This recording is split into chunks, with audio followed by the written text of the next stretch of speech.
नको बोलतो म्हणा ती सेट करतो सेट तर करत नाही मोठं उद्देश एका वेळेला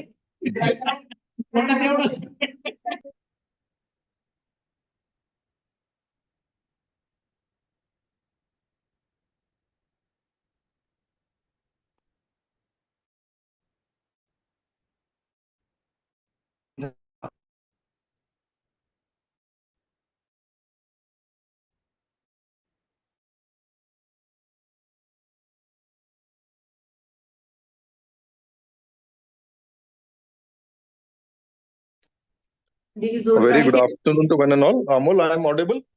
Amol? Oh, you are audible, sir. Okay. So, Madhuri Deshpande ma'am has joined our cloud meeting. So, on behalf of UGC Malviya Mission Teachers Training Center, Dr. Baba Saheb Ambedkar, Marathwada University, Chhatrapati Sambhaji Nagar, I welcome today's honorable guest, Dr. Madhuri Deshpande ma'am, who is former Pro Vice Chancellor of SRTM University, a person with a vast teaching and research experience in the field of commerce and management. Also, she has professional experience.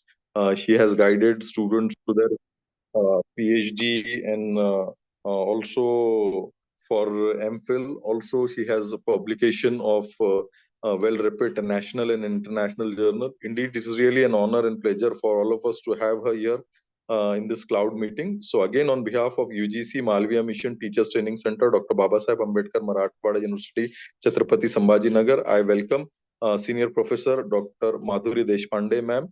She will deliver a talk on holistic and multidisciplinary education. So again, I welcome and over to you, ma'am.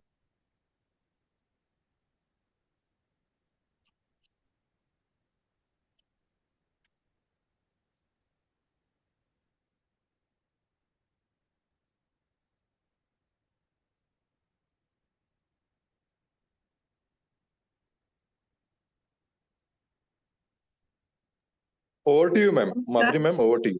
Over to you. You can start. A hearty welcome to all the respectable teachers.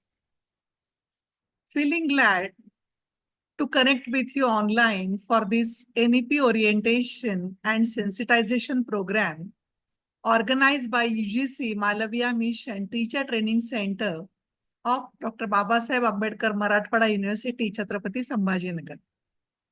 Thanks, organizers, for the invitation, because it gave me one more opportunity to relook at NEP 2020, review its highlights, major features, rethink about it, and share the reflections with you all, the teaching fraternity. Feeling delightful to do that, since it is like a long cherished education dream come true in the form of NEP 2020.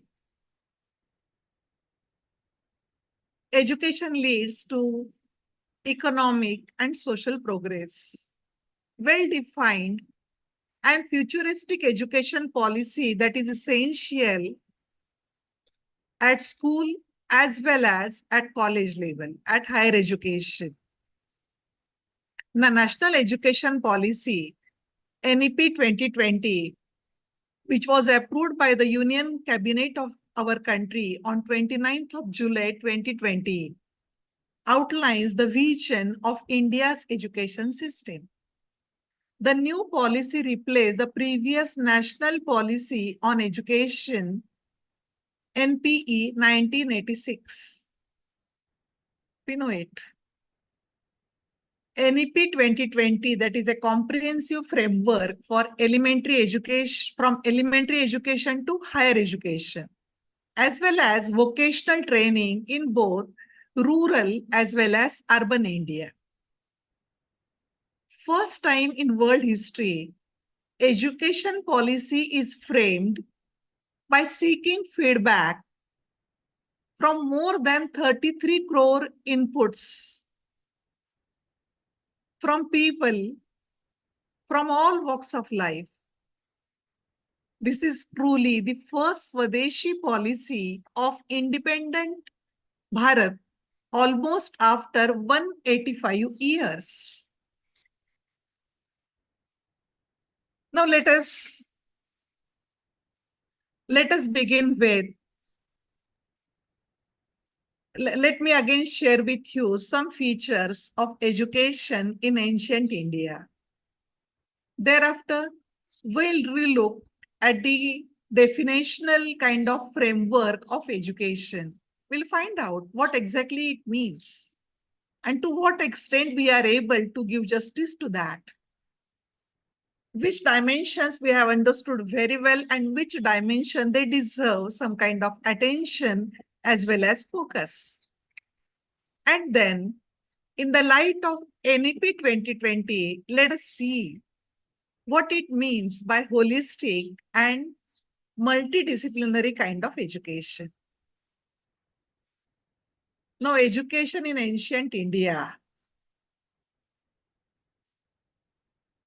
Now, remember those glorious good old days before the enactment of Indian Education Act 1835 by the foreign rulers.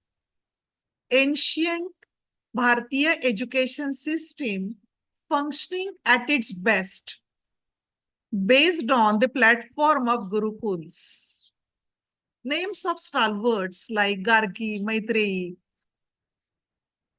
Aryabhat, Brahmagupt, Bhaskaracharya, Chakrapani, Sushrut, Charak, Nagarjun, Panini, Patanjali, Thiruvallur, Varahamirir, number of names shining in various disciplines, various areas of human endeavor. Let it be astronomy, maybe economics, maybe medicine, maybe mathematics, maybe economics. You'll find that Bharat shining with a galaxy of pioneers and scholars in those days. Definitely the credit goes to the education system. Credit goes to the Gurukuls. Scholars from all over the world in those days, they used to visit our country so as to seek education. If they could not seek admission in well-known institutes, well-known universities like Takshashila, Nalanda, then there were other Gurukuls in the vicinity. They may not be so popular and so well-known to the outside world, but resourceful enough so as to accommodate all those learners in a manner that no aspirant would remain disappointment and no one would be going back without seeking the desired education from our country. After enactment of Indian Education Act 1835, deterioration started. Because the foreign ruler, they were interested only in producing mechanically working kind of clerks, repetitive kind of work, skilled work, it was expected from them. They were not at all interested in all-round development of the learners. They didn't want some originality, some creativity and innovation being generated out of this education system. So very simply, on the basis of their own intentions, on the basis of their own objectives, they launch the Indian Education Act and everything was spoiled. Gurukul system, there was just end, not actually end, because presently also thousands of Gurukuls, they are working at their best even today in several areas of our country. Bharatiya Education, Bharatiya Shikshan Mandal, it has been working on a project for revival of Gurukuls in our country. the literacy percentage, which was almost full in those days, it fell back miserably at the time of independence. Let us bring back the glory which was there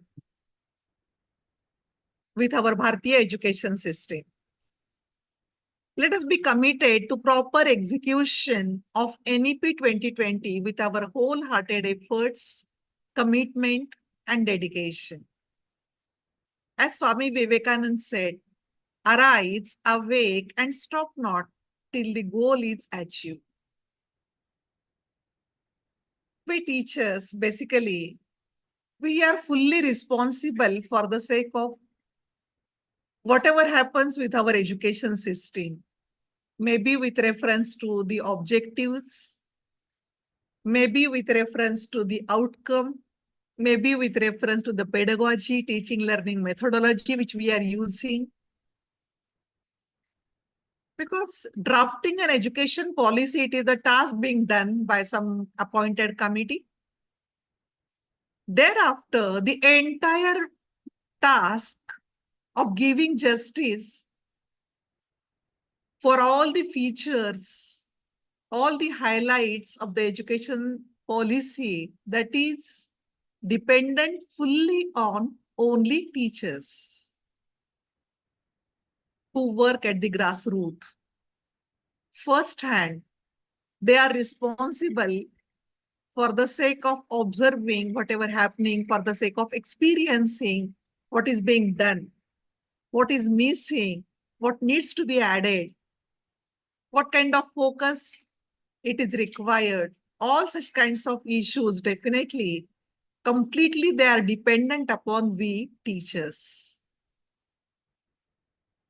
Let us see what was the scene with reference to Gurukul system.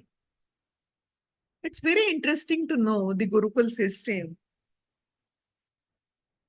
Again, as was being observed, some case study I came across, and therein I saw that no timetable, no division of different classes as such, no strict curriculum, no framework of examination, results, grading, nothing of that kind. One fine morning, a teacher is taking the students for the sake of learning grapes. Go to the field, find out where the grapes they are cultivated, how the seeds they are sown, what kind of soil is required, what are the requirements of sunlight, what are the requirements of water. First-hand experience students get regarding how to do it, what kind of nutrients they are required for the crop to grow.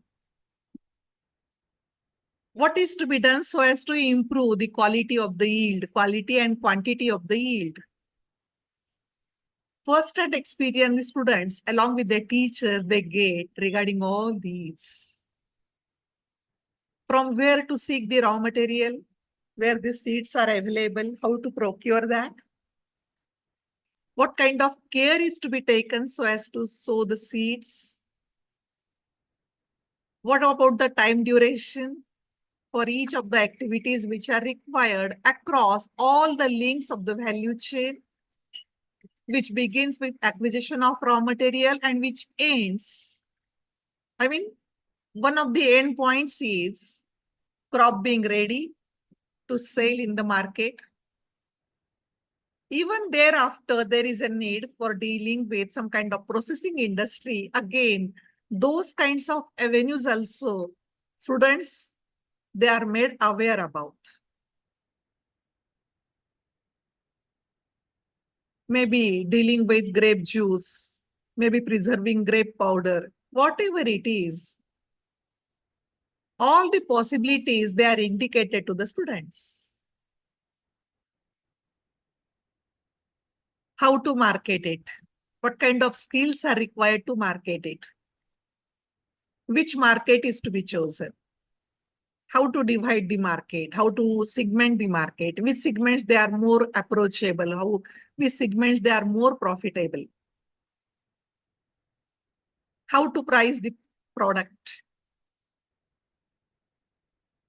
what are the fixed cost, what are the variable cost, what is the break-even point. I mean, all such kinds of information details, all such kinds of details about the product, about the processes, about the dynamics. Student learns firsthand by actually visiting the field, by actually visiting the marketplace, by actually visiting the industry where it is being taking place, where it is being cultivated, where it is stored, where it is being transported, how to transport it, what is the capacity, what are the requirements, preconditions for transportation, what kind of time duration is involved, what are the modes of transportation, costing associated with each of the modes of transport, terms and conditions associated with each of the modes of transport, time requirement, freshness requirement, requirements in terms of maintaining a particular kind of temperature. All such kinds of details, students, they are made aware. So this is how, in a very beautiful, enjoyable, fun-filled kind of manner, a student learns. A student gets an experience regarding all such kinds of activities, agriculture, agronomy, financial management, marketing dynamics, history, geography, all aspects of knowledge which are associated with the product, students learn in an interconnected, interdependent kind of manner. It is nothing like there is a class of history for 30 minutes. When the bell rings, the class is over. Now close the books and open the books of another subject. It's not like that. It's not only theoretical learning. It's not only structured kind of learning. I mean, it is structured, but rigidity is not there. Some flexibility, some enjoyable kind of environment that is created, a real life world, real life environment student is exposed to. And definitely this is a great learning. Once you do it, once you experience it, once you feel it, you can never be able to forget. So this is how we understand the Gurukul system that is being based upon. Side by side, how much seed is grown, what is the yield, some calculations also, student, he or she is made aware. Documentation, how it is being made, profitability, inventory control, transportation issues, pricing structures, pricing mechanism, everything dealing with that kind of great product, definitely through a particular kind of procedure, a student is made aware about. All the dimensions regarding all the related disciplines, a student is being made aware. This is holistic and multidisciplinary education. Without any barrier, without any boundary, without any limitation. So let us see how it was being done and what kind of features and philosophies they have been attached with reference to our ancient Bharatiya education system. In ancient Bharat, gurus or acharyas, they believed in developing individuals' body, mind, intellect, and the soul.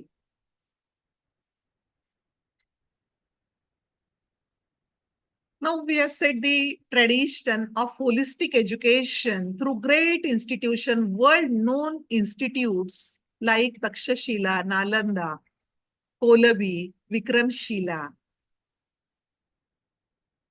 Again, several references are there within the literature regarding our education system. And the beauty of those books, of those scriptures is that in spite of a time lag, the principles, the theories, they are valid even today. Banabhatta's Kadambari, it spoke about 64 kalas. Good education is the knowledge of 64 kalas, that is arts. But anyhow, this 64 count that is consisting of arts, science, vocational, professional, and soft skills. Nowadays, we are talking about liberal arts. Very much it was there previously within our system. We have lost that because of foreign invasion and foreign intervention. So once again, we are trying to bring it back.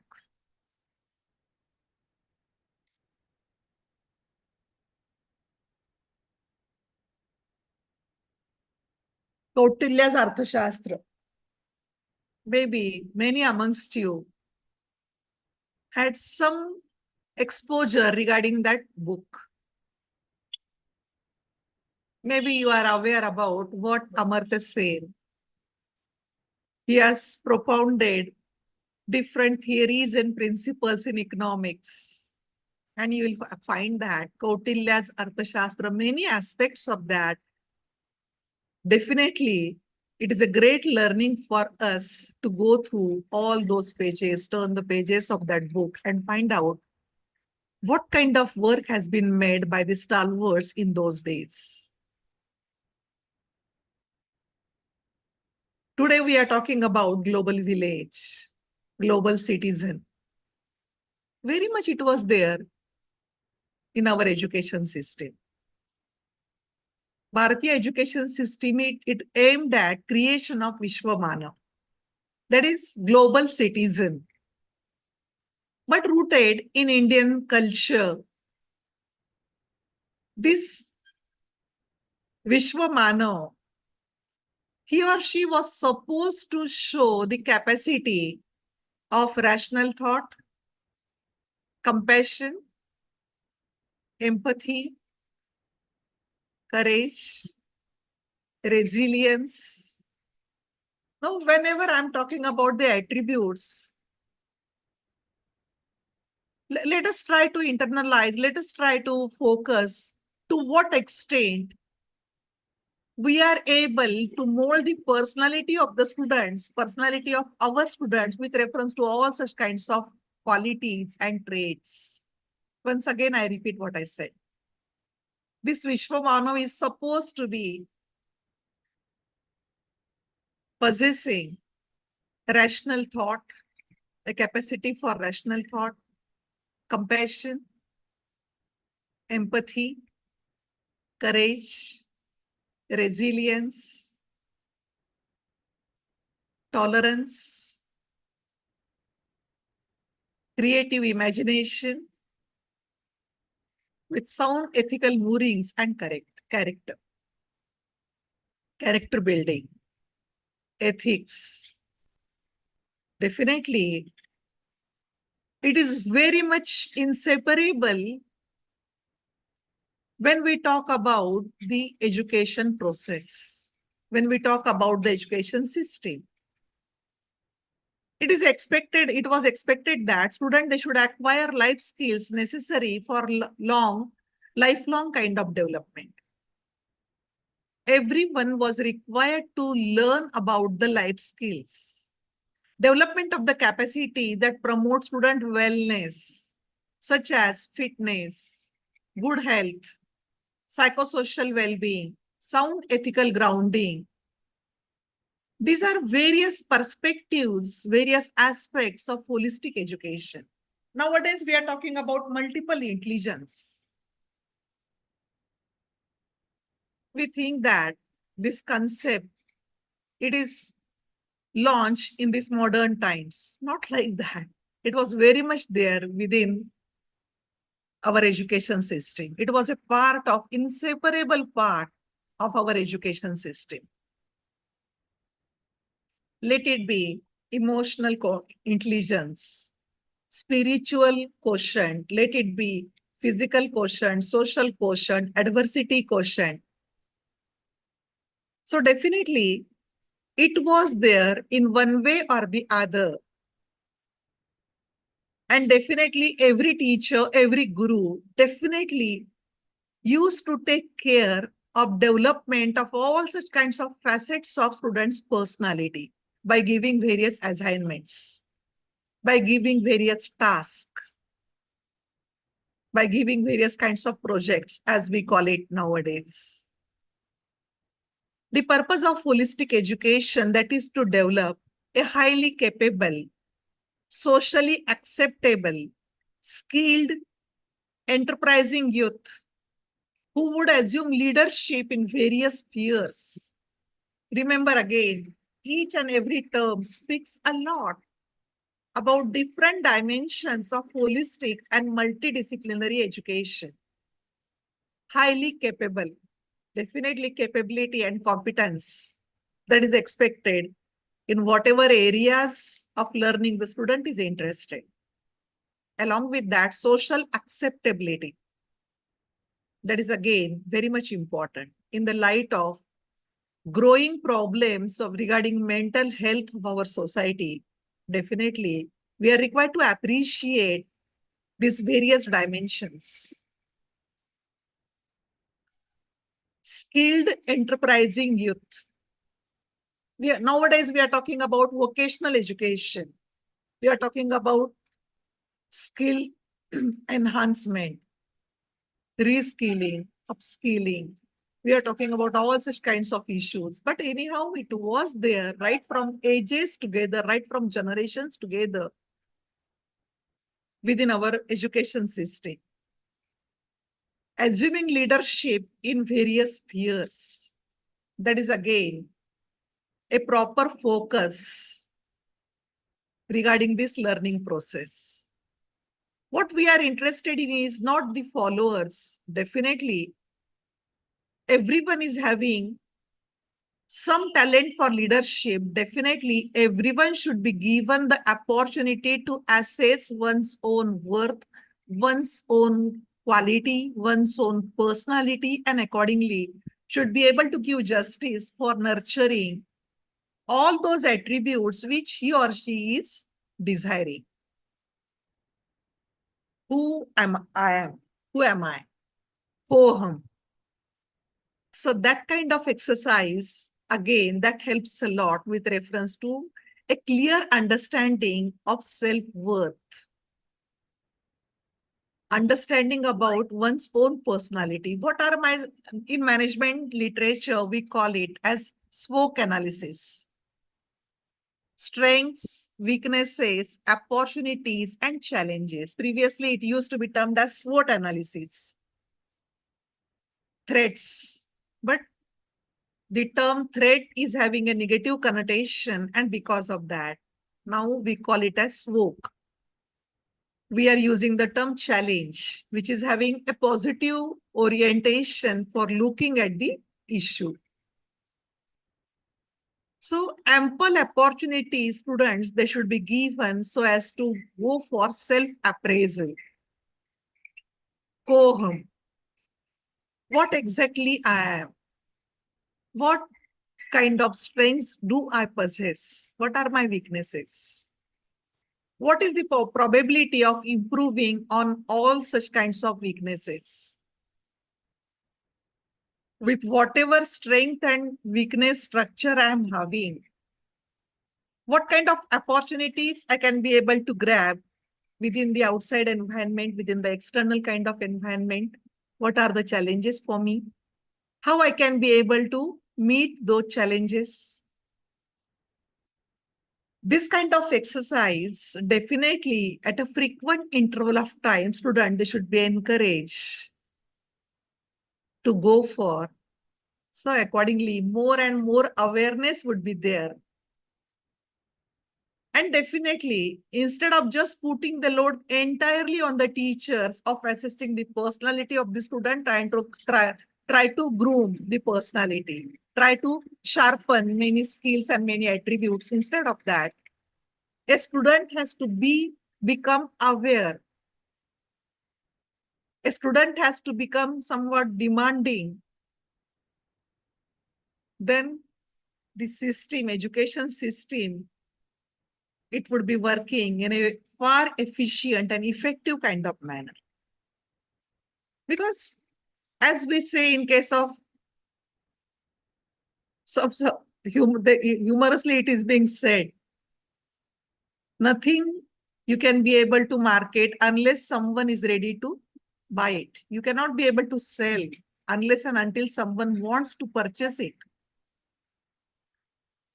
We teachers, we are very much enthusiastic, dynamic, we are resourceful, and we have a sincere urge to convey whatever we have learned, our words of wisdom we want to share with the students. That is a natural urge amongst everyone. But if at all the student is not aware, a student is not enlightened, what is the use of that? Because we may not be able to reach unless and until student desires to get that. Student is willing to learn, willing to know. Learnability is required. Otherwise, the entire effort, they would be in vain. They would be wasted. So that aspect of the learning process also has to be understood.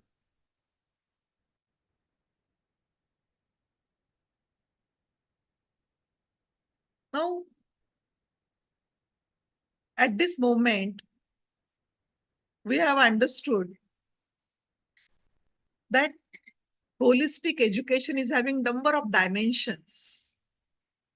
There is no need to call education as holistic education. There is no need to call education as multidisciplinary education. It is implied. It goes unsaid that when we talk about education, definitely it is having the dimension of holism, as well as it is having the dimension of multidisciplinary, cross-disciplinary, transdisciplinary, all such kinds of dimensions definitely, obviously and naturally, they are required to be present when we think about education, when we want to practice different pedagogies, and whenever we are drafting our objectives, program-specific objectives and program-specific outcomes. Then the willingness to face national and global challenges. Again, this speaks about the mindset of the students. We have to take care with teacher that a student, he or she is ready to face, come what may, I'm ready to face challenges. Let it be of a local nature, let it be at an international level, or maybe it is at a national level. But I'm ready to face that. I'm ready to accept. I'm ready to work on that. That kind of confidence building that is expected whenever there is an interaction between teacher and student. I understand that number of difficulties are there to do that. Because in a management course, in MBA, whenever there is a intake is 60, at a time you are required to meet 60 students.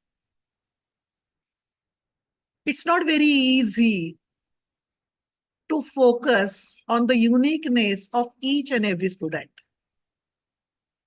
Each and every student is unique in his or her own way. Grasping is different, background is different, capability is different. Learnability is different. Speed is different. Speed of learning is different.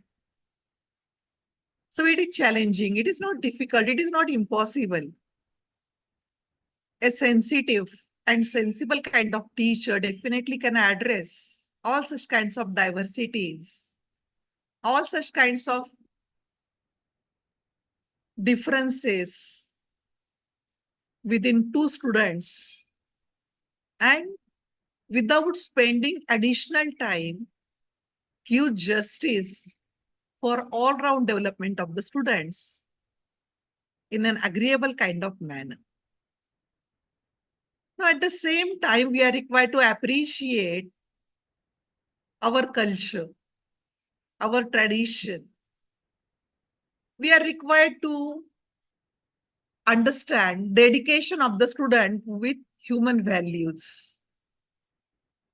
Let it be patriotism, let it be cleanliness, let it be manners, etiquettes, let it be civic sense. All such kinds of attributes of the personality, all such kinds of activities, definitely we are required to understand whenever we are with our students, in what manner we can be able to convey to them. How to do that?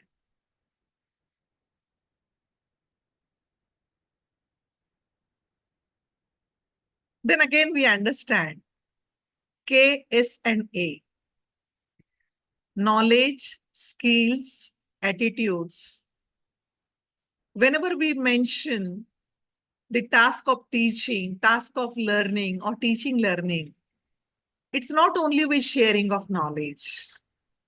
At the same time, related kind of skills, they should be developed, and a student is required to gain confidence that he or she is being trained in acquiring the skills related with the knowledge aspect. At the same time, attitudinal changes,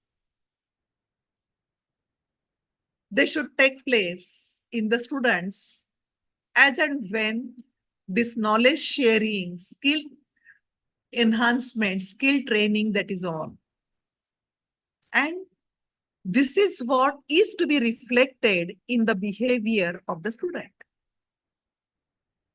In the behavior, such kinds of different dimensions. The beauty of teaching learning is each moment a student, a learner has to appreciate, has to understand what kind of transformation that is taking place in me. What I was before entering this place, before meeting the teacher, before learning a particular kind of topic, and how I'm growing, how I'm developing. So that kind of experience each learner has to take, a teacher has to take care that this kind of understanding, comprehension, it is being developed among the learners. That kind of awareness, it is very much required.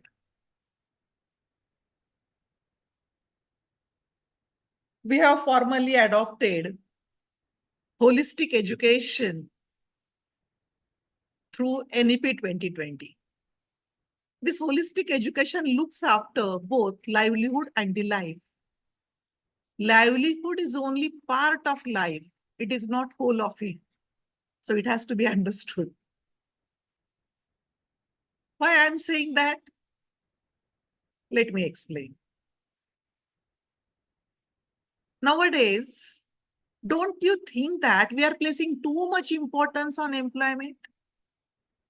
I mean, placements, reputed brand, reputed well-known MNCs, package, specifically management institute, they are being treated as glorified placement agencies. Many cases I have observed as a management teacher that the only purpose of education, it seems, is getting a good job with lucrative package. That's all. What about holistic development of students? What about inculcation of values in them? What about behavioral modifications, desirable behavioral modifications which are expected? Are they taking place? Is there some system to measure that, to assess that? Is there some system to make some kind of change, modification or revision if at all it is not being achieved? Are we really grooming good human beings who are capable, competent? Again, try to focus on each term which I am just sharing with you. Are we really grooming good human beings out of our students who are going to be capable, competent, professional, sensitive, sensible, courageous, socially responsive, patriotic? Do we check that at different instances? Do we make the students realize about probable lacunas, if any? If at all some positive kind of picture is there, do we appreciate our students? What about values, ethics, moral? I would like to share with you an example of status of women in our society.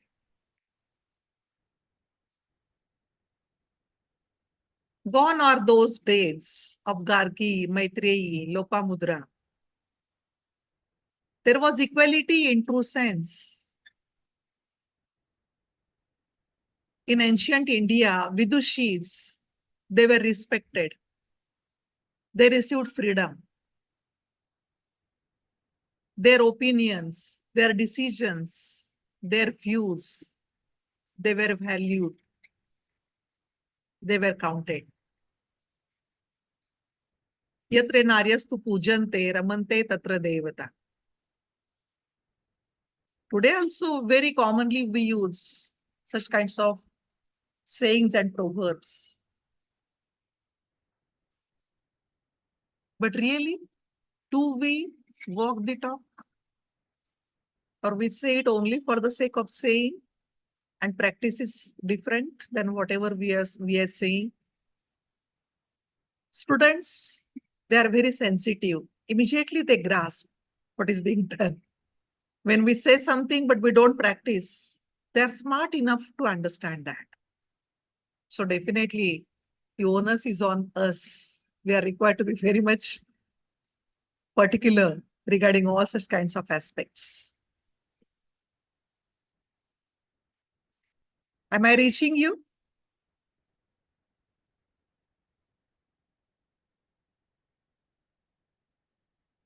Are you with me?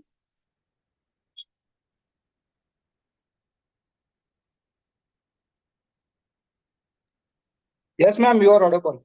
Some participants are unmuted. It's not only about audibility or whatever ideas I'm sharing with you. Do you agree with Yes, me? ma'am. So participant, you can write down in chat box. You can check the chat box, ma'am. So, I would appreciate that. In case you are making some experiment of some kind, you are meeting with some kind of experience, definitely I would love to listen from you. Because as per the pattern of this MMTTC, UGC MMTTC, each session of 1.5 hours is 60-minute session followed by discussion of 30 minutes. Because being all the respectable teachers, I also wish to learn from you. So in case you agree with me or disagree with me, by all means, you are free to express your opinion. अशीच आमुची आई असती सुंदर रूपवती आम्हीही सुंदर झालो असतो बदले Chhatrapati. We forgot these words. We forgot our culture. Now the background, whatever I said, everyone is aware. I need not repeat that. But anyhow, in spite of that, no one has forgotten that incident. But in spite of that, what is the position of women now? Do we respect women? Why do several Nirbhaya cases, they are happening everywhere? Is woman safe at home, at neighborhood, at school?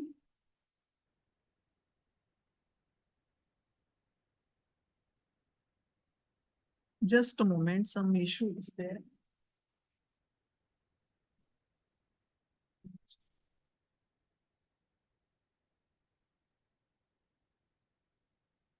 Is a girl safe at school, at college, at office, at farm, at hotel, at hostel, in hospital, in bus, in train, in air? I'm sure whenever I was speaking about each word, you must have recalled number of names, number of incidences of girls being molested, they were being raped.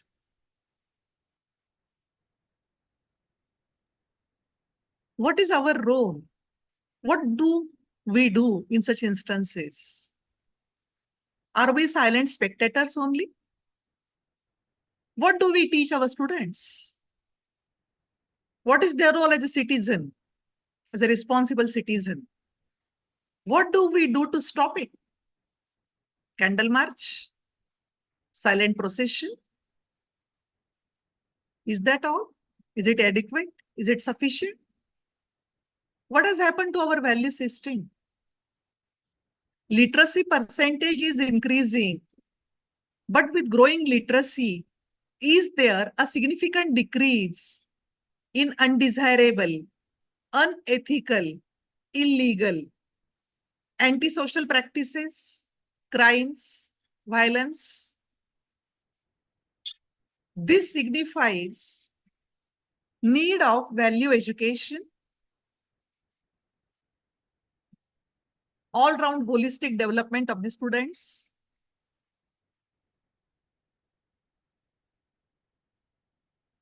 Now, I've shared with you few details. Again, I put in front of you several questions, several issues. Now, with that, let us see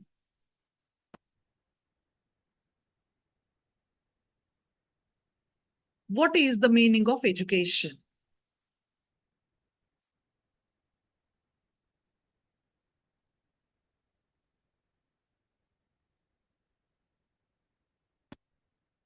Education is, Albert Einstein, he says, education is what remains after one has forgotten what one has learned in school.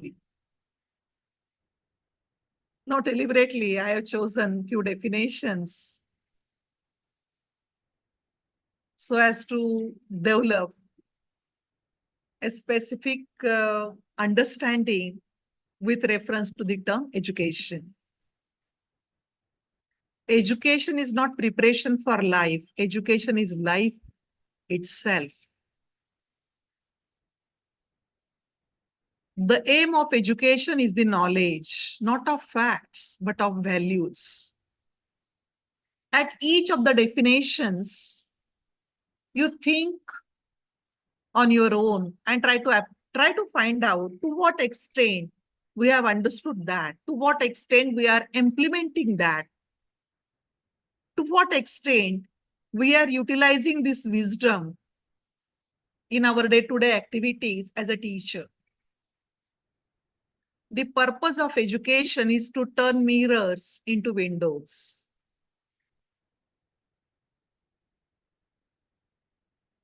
intelligence plus character.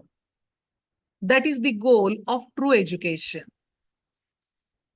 Is it being done at this moment?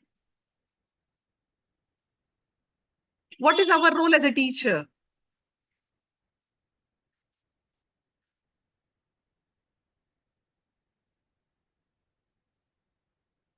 The ability to read, write, and analyze. The confidence to stand up and demand justice and equality.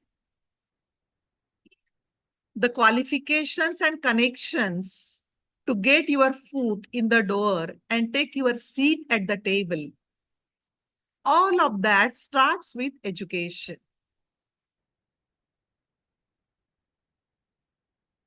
Are we very much serious in appreciating each term of all such kinds of definitions? I mean, it is not all. Only few representative kind of definitions I am just putting in front of you for deliberation, for reflections.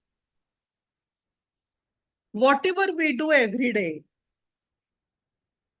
maybe delivering a lecture, maybe giving some assignment of the students, maybe giving them some opportunity for the sake of their own development.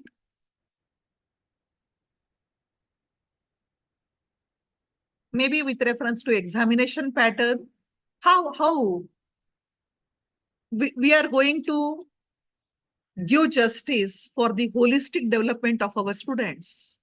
So this is how there are various provisions being made in NEP 2020 so as to give justice for all such kinds of different objectives, perspectives associated with the term education.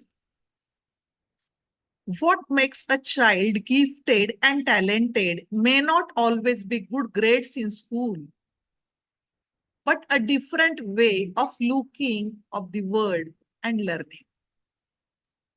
Now again, number of movies, they are taking up these issues. Number of books, they are being written regarding various such kinds of dimensions regarding education. Let it be Three Idiots, let it be Tare Zameen Par. Number of such kinds of books and number of movies, theater plays. Number of symposia, they are carried on, they are conducted, conferences, they are held. And development, number of opportunities are there for us to internalize what we are doing, whether we are in the right direction or not, whatever we are doing, whether we are giving full justice for the purpose of education, to develop good human beings capable of rational thought and action, possessing compassion and empathy, courage, resilience, scientific temper, creative imagination, with sound ethical moorings and values. Let it be a matter of artificial intelligence, ChatGPT, you'll find that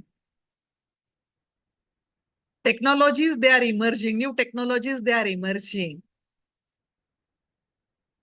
So technology is both double-edged kind of weapon. There are positive beneficial effects as well. There is a possibility of some kind of adverse effects also. So what we are doing to that end? To what extent we are trying to make our student aware regarding both these dimensions, positive as well as negative? Are we making efforts so as to make them mature enough? Are we making efforts towards that? So that on their own, they would be able to appreciate what is good for them and what is not so desirable for them. The aim of education is to produce engaged, productive, and contributing citizens for building an equitable and plural society as envisaged by our Constitution.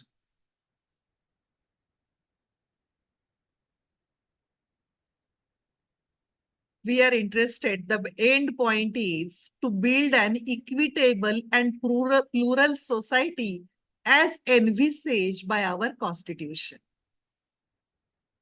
Each act which we do, each decision which we take, each step which we take, definitely it has to be in the direction of making students, shaping the students, their personality, training their mindset, impressing upon them for behavioral modification in such a manner that they would be contributing for building an equitable and plural society as envisaged by our Constitution.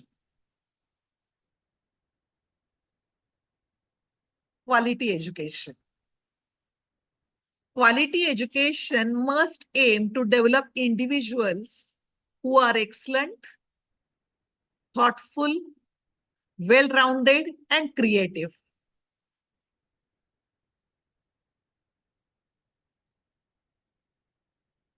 Now, Bloom's taxonomy.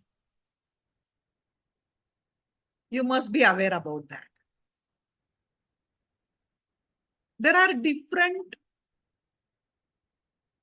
types of intelligence, different types. There are different faculties of knowledge.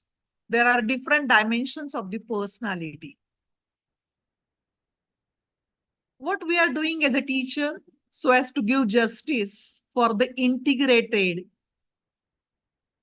and all-round development of the students to that end,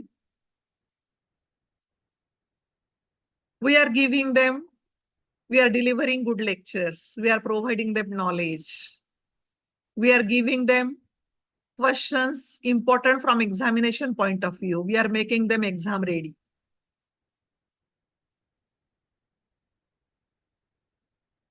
Are we taking care that their creative potential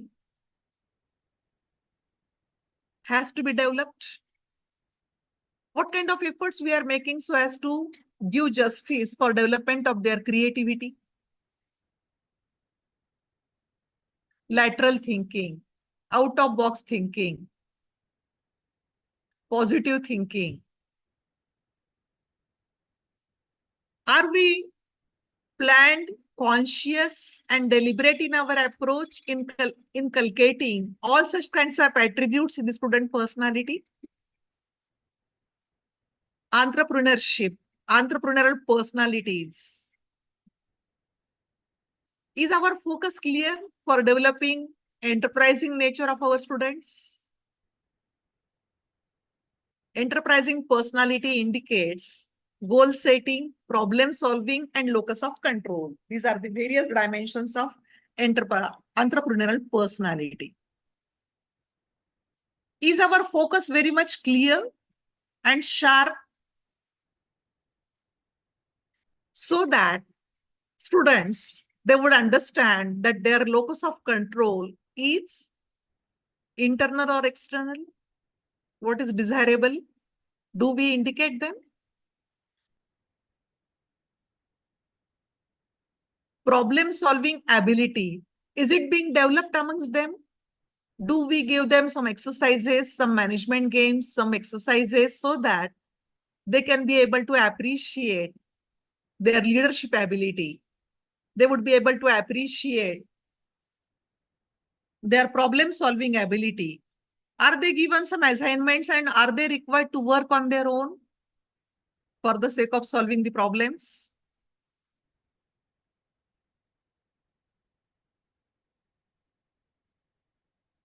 Goal setting.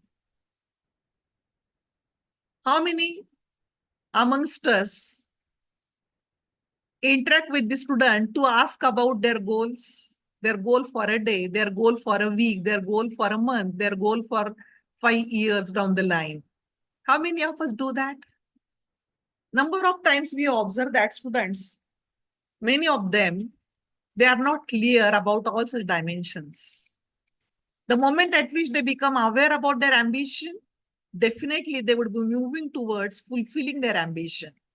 But in case there is no realization because of their some kind of lacuna in their family background or in having a low level of exposure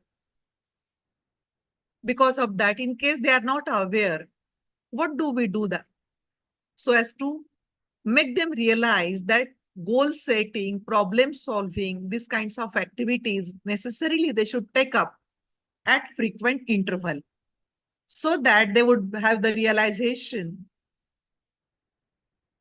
regarding what they are doing and what is expected from them. Quality education must enable a person to study one or more specialized areas of interest at an in-depth level and develop character, ethical and constitutional values, intellectual curiosity, scientific temper, creativity, service spirit, and the skills of the 21st century across a range of fields, including sciences, social sciences, arts, humanities, languages, personal, technological, as well as vocational subjects. As I said, even though we call the term education, we utter the term education, definitely it implies that it is holistic education, it is multidisciplinary education. At the same time, it is understood, it has to be understood that it is quality education. There is nothing like providing high quality education and low quality education, nothing like that. Definitely education has to be of the best quality. Everyone, every stakeholder has to give his or her best across all dimensions of education. Let it be teaching, let it be learning, let it be infrastructure, let it be teaching learning process, let it be curriculum, let it be placement, let it be entrepreneurship. On all such kinds of dimensions, definitely the best possible quality, total quality, that is to be assured. And with that, again, one more challenge is for education system, one more challenge is of emerging technologies. One has to be techno-savvy. In absence of that, you may lag behind the world. And at the same time, you have to give justice for the value education as such. Values and ethical issues, they must be respected. They should not be overlooked. So simultaneously, both these issues, both these new issues, along with the previous requirements, they must be attended.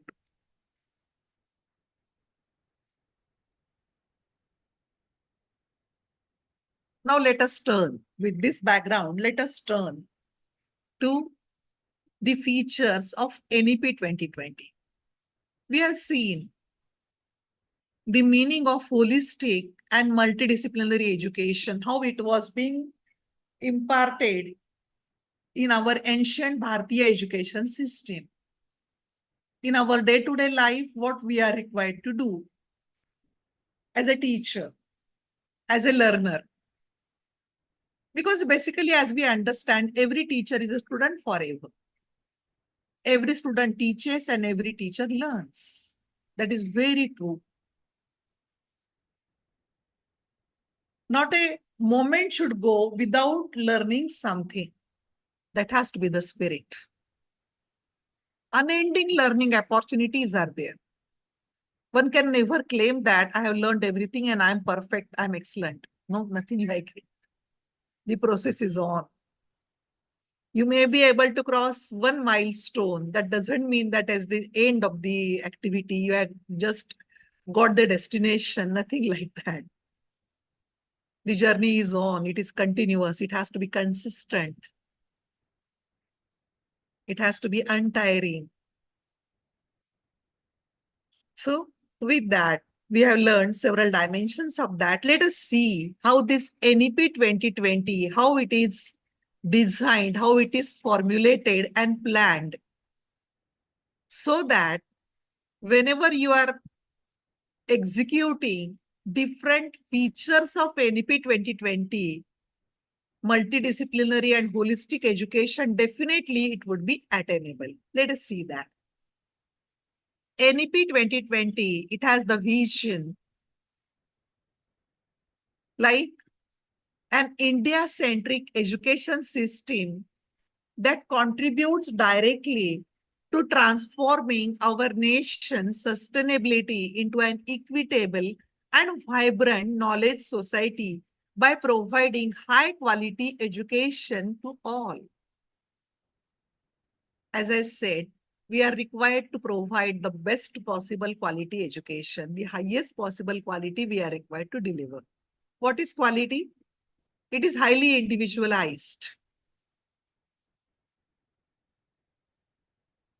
Every student decides what is quality for me. Sometimes the student may not be aware regarding what are the other dimensions. He or she may be unaware. At that point in time, an enlightened teacher, a caring teacher has to indicate to the student regarding what are the gaps regarding his or her objectives or ambitions or plans, career plans or learning objectives. But definitely, a teacher has to appreciate that each student is unique. Grasping is different, interest level is different, dream is different, family background is different. Understanding this uniqueness, understanding the diversity, that is very, very essential.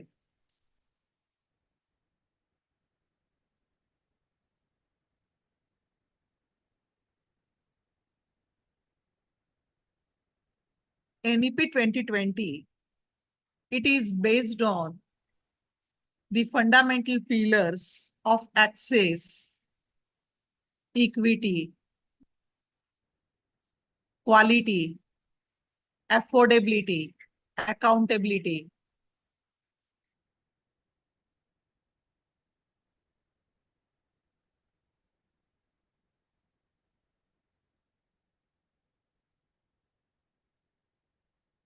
This NEP 2020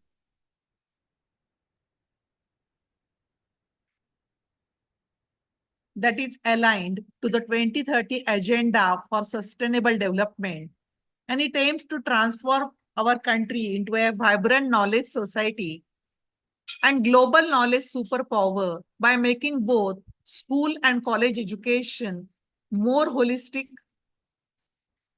flexible, multidisciplinary, suited to 21st century needs, and aimed at bringing out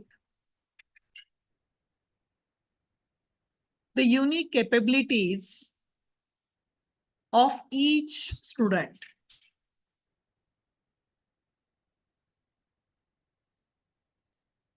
Let us see again the principal guidelines of this NEP 2020.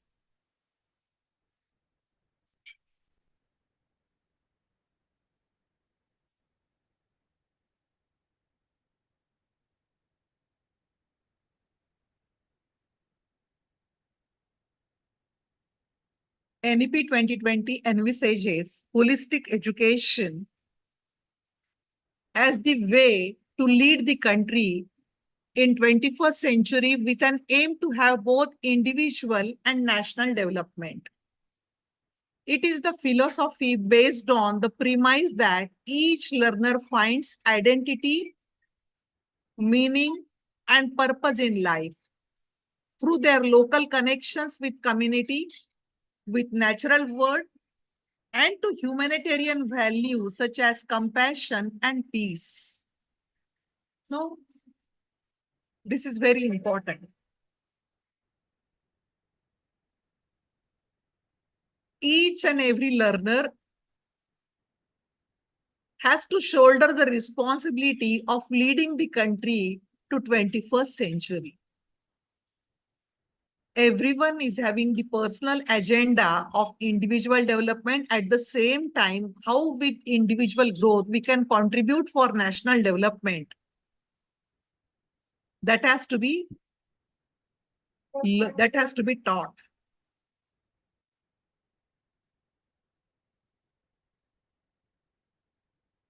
Purpose of holistic education.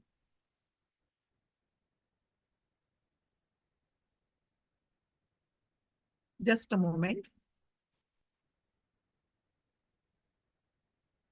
Emphasis, NEP 2020 is having such kind of principal guidelines with reference to holistic and multidisciplinary education, which we indicate under these various bullets.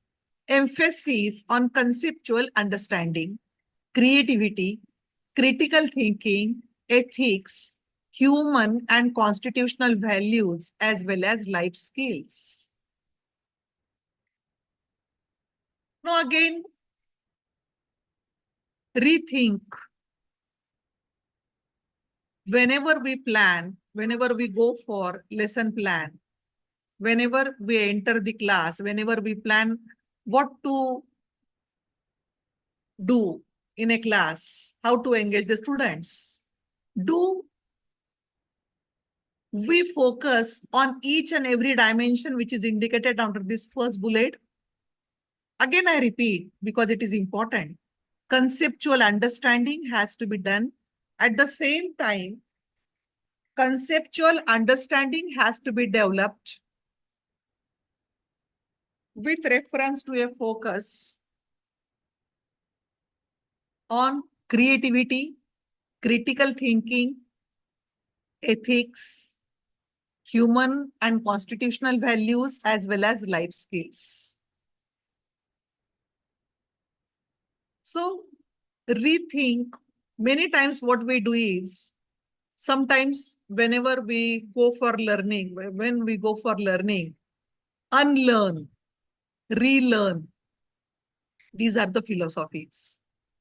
Sometimes the slate is required to be clear. We have to just wipe out everything, whatever being written, and with a fresh outlook, with new thinking, we are required to appreciate what I am required to do as a teacher. With reference to that, again, one more opportunity we have got through this NEP 2020 to do that. Experiential learning methods. Unless and until when you tell them about the market mechanism, you tell them how to tackle competition, sitting within the four walls of the classroom, how they will be able to experience, how they will be able to appreciate. Instead, in case you give them some assignment, in case you give them some task, some project of really visiting the market, selling something, producing something, marketing something, launch an advertising campaign of their own, they will never learn. Only when you tell them some theoretical details sitting within the classroom, it may not be effective approach. As and when you are just giving them experiential learning, definitely that helps a lot, that matters a lot. NEP 2020 talks about promotion of multilingualism, Indian knowledge system, and value education. Multilingualism. Mother tongue, mother language, regional language, local language, universal language, foreign language, different dimensions are there, different priorities are there. Indian knowledge system. So in our textbooks, in our reference books, directly, there was no reference. There were no references regarding many aspects of our history, of our glorious history. But in absence of knowing about your roots, knowing about your culture, knowing about your tradition, how the ambition would be ignited, how this person, they would be developing some kind of dreams. And because of that, Definitely now NEP 2020 makes it mandatory at least to know about few aspects of India's knowledge system. That is a welcome kind of step. That is a very praiseworthy kind of initiative. Few states, they were doing that, and many states, they were completely being ignorant about that. They neglected just a familiarity with the concept, familiarity with the history, familiarity with the philosophy and culture of our nation in the past. Teacher, they are at the heart of the learning process. Definitely, that has to be. And because of that, government is trying its best so as to focus on the teachers. Because teacher, they would be making a big difference in the nation through their efforts. They are responsible for shaping the destiny of the country. So definitely with that, teacher, they should receive the required focus. They should receive the required respect. They should receive the desired kind of packages and desired kinds of benefits also. And definitely, wherever such kinds of respect and prestige is given, definitely teachers, literally they can do wonders. They have been doing that. Number of instances are there that only because of teachers, only because of their efforts, many discoveries, many inventions, many innovations, they could see the light of the day. When NEP 2020 launched, at that time, COVID period was there, COVID-19. It was at its peak. But anyhow, government wanted to know what might be the difficulties because complete change was there within the previous education policy and the recent education policy. So what kind of problems they might occur? What kind of difficulties they might be faced? So as to visualize that,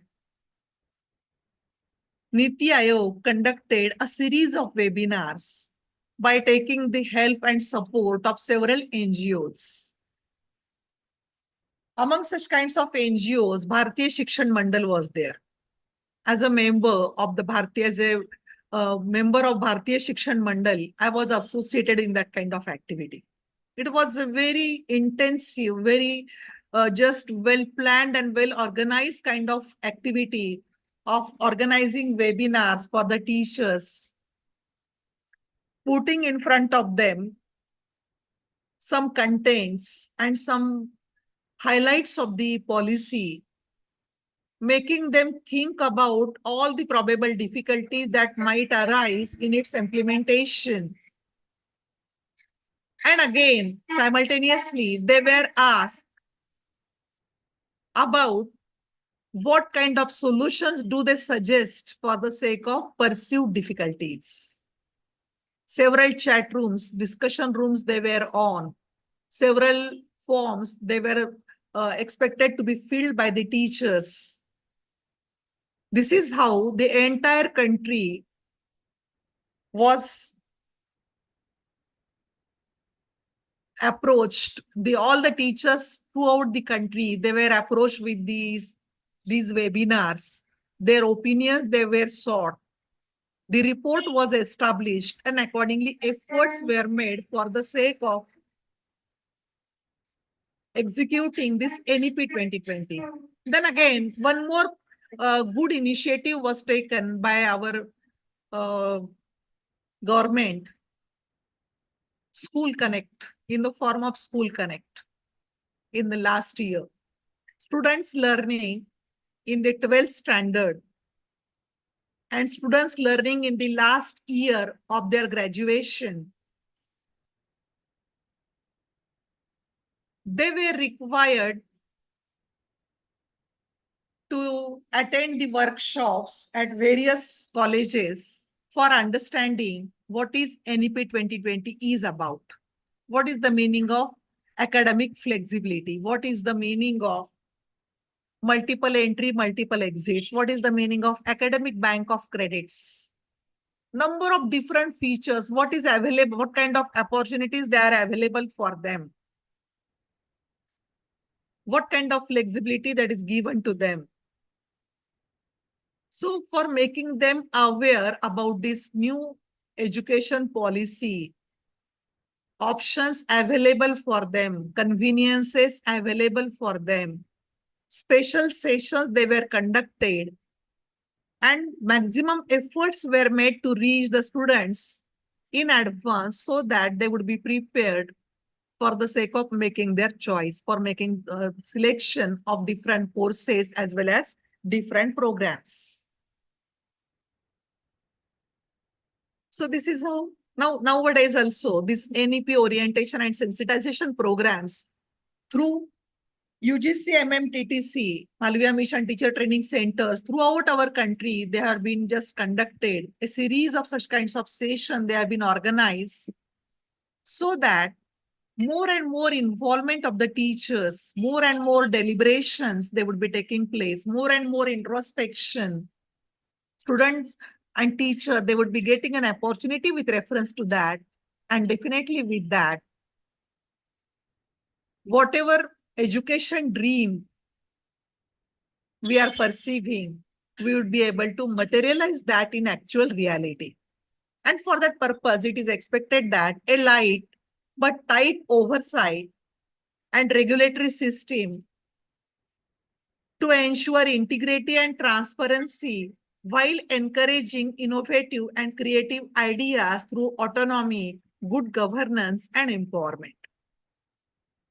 So from their side, they are promising autonomy, good governance, and empowerment. Number of such kinds of measures. The decision maker, the administrators, they are promising. They are developing a regulatory system, strict regulatory system. And they want to ensure integrity as well as transparency. But what they expect? They are expecting innovative and creative ideas from teachers, from students, from all the stakeholders, whosoever is involved in that, because now internship, OJT, on-job training, that is made a compulsory part of each and every semester for graduation as well as post-graduation. And with that, number of employers, number of industries, number of agencies, they are associated with the academic institutions. Their help, their interaction, their cooperation, their support, that is a must. So as to seek the cooperation, again, we academicians, we must do something for them. Then only they would be interested in helping us. So this is how industry-institute interaction, which is a very effective kind of measure for the sake of improving value of education, for the sake of improving effectiveness of education, that is automatically built in within the system, inbuilt within the system. Regular formative assessment for learning.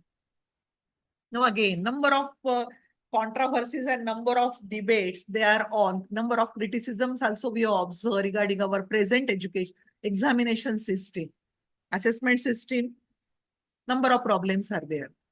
So definitely, we should try our best. We should do our best so as to relook again with reference to the teaching learning process, with reference to design and development of curriculum. No doubt, academic council is there, board of studies is there, different boards are there. Through election, through nominations, through University Act, efforts are made so as to give the best possible kind of system, so as to give justice for the task of giving the best possible curriculum, the latest curriculum, which would be very much helpful for the students for the sake of developing their personality, for the sake of finding out their purpose in life, for the sake of contributing to the family as well as contributing to the society, contributing to the economy as well as contributing to the nation. But in spite of that, this is a procedure, this is a process, there is a system. A system is not without limitations. It may take time, it may take procedures. There may be some formalities. So a teacher should not wait for such kinds of formalities, such kind of sanctions, approvals, and procedures. Whenever as a teacher I find that something I should incorporate in the curriculum, which is not there at this moment. And I think that as a subject teacher, I understand this should be conveyed to my students. This method I should use for the sake of developing my students. On our own, we should assume leadership and we have to incorporate that within the system. We should not wait for the BOAs. We should not wait for the academic council for giving approval to the minutes for deliberations and then getting some kind of communication from the university and then start implementing it. The world is so fast, so many fast changes, abrupt changes, they are taking place in the society that sometimes you can never have that kind of time, processing time available with you. I mean, integrity and honesty that is required. So with that integrity, with that seriousness, definitely each student can get that kind of liberty, that kind of leniency of incorporating every activity which is required for the students. Again, other dimensions of research, they indicate outstanding research, teaching and research. They are very closely associated with each other. I do remember our founder Vice Chancellor, Honorable Dr. Wagmare. He used to say, teaching, research, interaction with industry, and extension. These are the various dimensions of university education. It is not that we should, as a teacher, you should focus only for teaching. Equally important is the dimension of research. Equally important is the dimension of interacting with the industry and extension work also that is equally being expected from the teachers. While giving complete justice for the teaching learning process, all these other dimensions of education also, they must be attended to, they must be respected. So with that, more research you do, more understanding you develop regarding what else is to be done. Only with research you understand whatever lacunae are there in the system, what kind of improvements are there at your own level. Continuous policy making. Foreign universities to set up campuses in India. At the same time, foreign universities, they receive the welcome, and at the same time, our own universities, Indian universities also, they are encouraged so as to develop their campuses across the world. And again, this kinds of globalization and internationalization of education, basically that is the need of the hour. As I said, global citizen, global village, Vishwa Manav, Vasudhaiva Kutumbakam, all such kinds of aspects, they deal with interaction of foreign universities in the form of having their campus in our soil, at our land, at the same time setting our own campuses across the borders of the nations. Use of modern technology. NEP 2020 advocates use of modern technology, and for that reason, they have contemplated establishment of National Education Technological Forum. Then again, various tech-based options they are given for adult learning. Various e-courses, now they are being made available in regional languages. So this is how different guidelines regarding NEP 2020, very well, they advocate holistic and multidisciplinary education. With this, let us have a break of few minutes. Is it okay?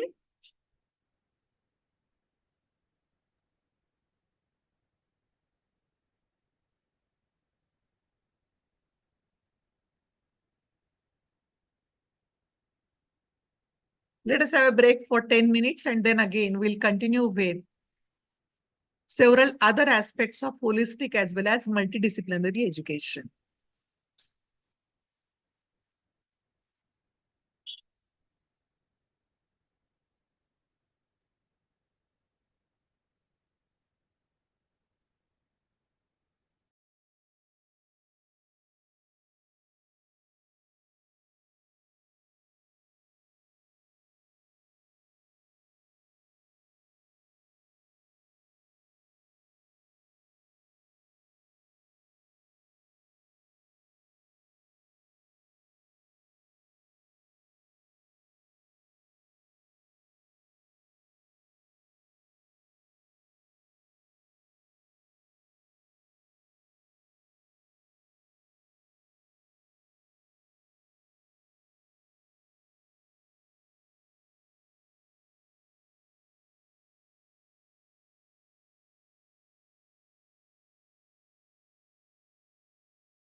Shall we continue?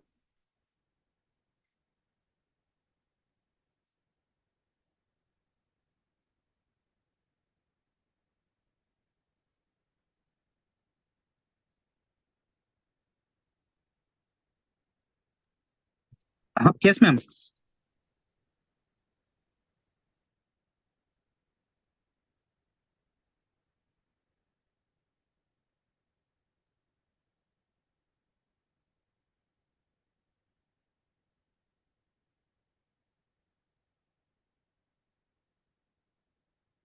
Would you like to express your views regarding whatever we have seen in the first session?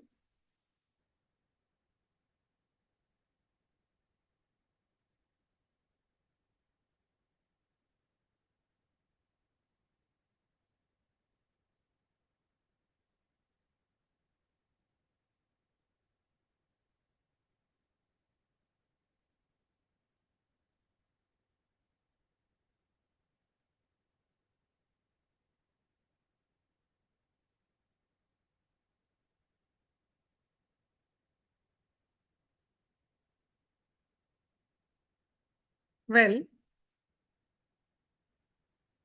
holistic education, it is aimed to develop highly capable, socially acceptable, skilled, enterprising youth who would assume leadership in various spheres to face national and global challenges with dedication to human values and rooted in glorious Indian culture and tradition. That is the purpose. We have seen that. Education seeks to address physical, emotional, social, ethical, cultural, and academic needs of students in an integrated manner with a motive of every student succeeds. This is remarkable. The objective is every student succeeds. The belief is every student succeeds. There is a potential amongst everyone. Everyone has a potential. The only requirement is to understand the needs of the students, varied needs of the students, and try to address those needs with the help of education. What kind of needs? Along with academic needs, physical needs, emotional needs, social needs, ethical needs, cultural needs, they are required to be addressed. Because human being is a whole being, a complete being. As a person, all the aspects of the personality, they are interlinked with each other. They are interrelated with each other. A human being possesses different kinds of urges, different kinds of needs, and there are expectations of different kinds. Just now, Gardner's multiple intelligence concept I referred in the previous session. At some point in time, intelligence quotient was the measure of success. On the basis of intelligence, people, they used to be labeled as successful or not so successful. But gone are the days. Nowadays, emotional intelligence has become very much significant as far as concept of success is concerned.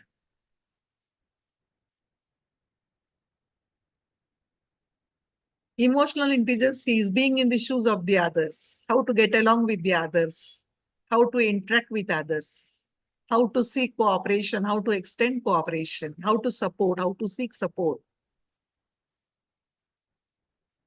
how to sympathize, how to develop compassion, sympathy for the others, how to seek that from others. All such kinds of issues. The manner in which you are able to get along with the others, it indicates the extent and degree of your success.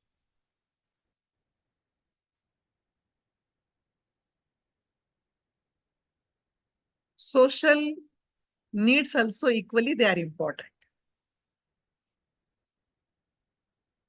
We management learners, we are very much impressed by Maslow's hierarchy of needs. Maslow indicate that there is unending kind of just hierarchy of needs. There are different levels of needs at various stages in the life of a person. There are physiological needs like food, clothing, shelter. Reasonably, in case they are satisfied, the person is not happy.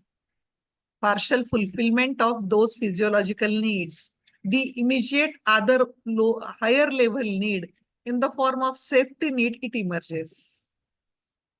After fulfilling, the moment at which physiological needs, they are not satisfied, the person is not happy. But in case partially they are being satisfied after the efforts, in case partially they are being satisfied, the person is partially happy. But the person never ends the ambition, never that is the end of the efforts and aspirations. Now, ye dil mange more, that kind of thing. A person needs something more.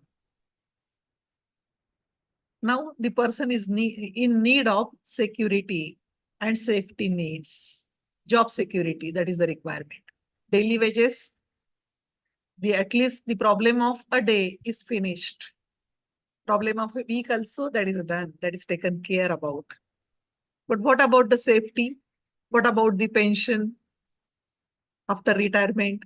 So this is how security needs, they emerge. The moment at which the job is secure, permanent, is the person completely happy and stops the efforts? No, it never happens. After even after partial fulfillment of security needs, the attention is now on the next higher level needs, social needs. A person wants a feeling of belongingness. A person wants some kind of association with others in the society. Job is secure, stable income is coming, physiological needs are satisfied. Now, again, the aspiration is for the sake of fulfilling social needs. Then membership of some groups, that is sought. After partial or somewhat higher level of satisfaction of those social needs, again, the attention, it is said that man is a human being, they are never satiating animals, never satiating. They are completely never happy that now I got everything, I don't want anything. Never that stage comes. After some attention on fulfillment of ego needs, esteem needs, they emerge. Previously, you were content only with membership. Now you want leadership. You want to stand out in the crowd. You want some special attention. You want prestige. You want recognition. You want to flaunt your achievement. So such kinds of ego needs or esteem needs, now they become more prominent. At some point in time, they are also satisfied in case you are working in a right direction. They are also satisfied fully or partially. Is that the end of aspiration of a human being? Of course not. At the highest level, there is self-actualization needs. Human being, they strive hard for the sake of fulfilling one's own potential. Whatever I am capable of becoming, I must achieve that. That is the urge, that is the desire. Realizing one's own potential, highest level of potential. I want to become Lata Mangeshkar. I want to become Sachin Tendulkar. That is the requirement. That is the need. I want a special position in the society. I want a very, very special, remarkable kind of status in the society. Once you achieve that kind of position, it is not easy to continue with your leadership, to continue with your status. Leaders, they may not be leaders forever. There are challengers, they may take your position. So this is how we have to understand the nature of human beings, their aspirations, their needs, and accordingly, you are required to give them the necessary platform, the necessary mindset, the necessary kind of environment, so that they would be doing something very great for their own sake, for the sake of their own family. At the same time, they would be contributing for the national development also. This is what holistic education is about. Addressing the physical needs, addressing the emotional needs, social needs, environmental needs, vocational needs, all such kinds of needs of the students, they are recognized and they are attended in an integrated manner, not at the cost of other needs. A proper justice, a proper synchronization that is achieved in between different kinds of needs. And with that, we say that now a student is being groomed in a right way. Holistic education, as already I told you in the first session, it looks after both livelihood and the life. Livelihood, that is only part of life. It can never be whole of life. So that realization, it has to be impressed upon the students. They may be aspiring a good job, a good package, but that is not the end of life. That is not the ultimate kind of objective in life. There is something which has to be achieved beyond that also. So that realization, holistic education makes. Holistic education makes you acquire your life skills which are necessary for your lifelong development. You are not a bookworm. You are not only a topper, but unaware about the practical realities. You don't know how to interact with people. You know how to interact with machines, how to get the things done through your office. You know that, but you don't know how to maintain the relationships, how to be a member of how to be a effective member of the society, how to be an amicable kind of member of the family. This will not work. You are required to acquire the life skills for the lifelong development. No compromises, no manipulations, no shortcuts. Whatever you do, it has to be in the ethical way. It has to respect the laws of the lands. It has to respect the societal norms. Then only we can say that this is holistic education. The last bullet, that is again very important. Development of capacities that promote student wellness, such as fitness, good health, psychosocial well-being, and sound ethical grounding. Whenever learners, they are being shaped, they are being groomed,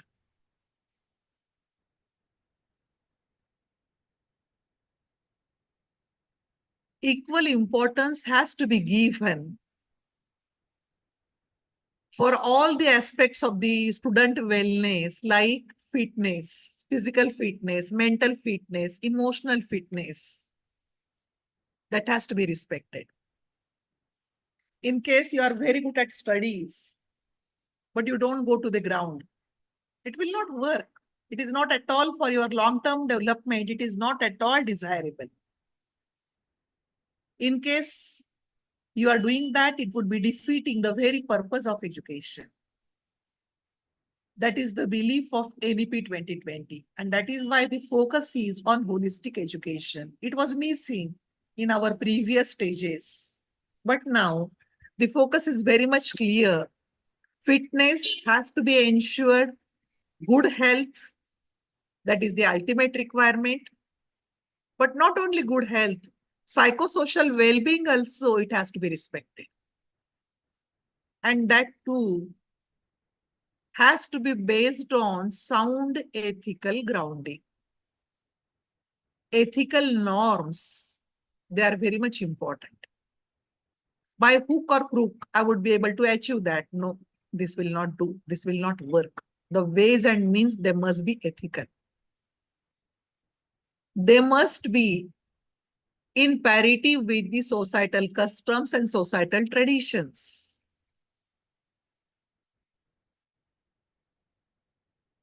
So holistic education, that is about development of life skills.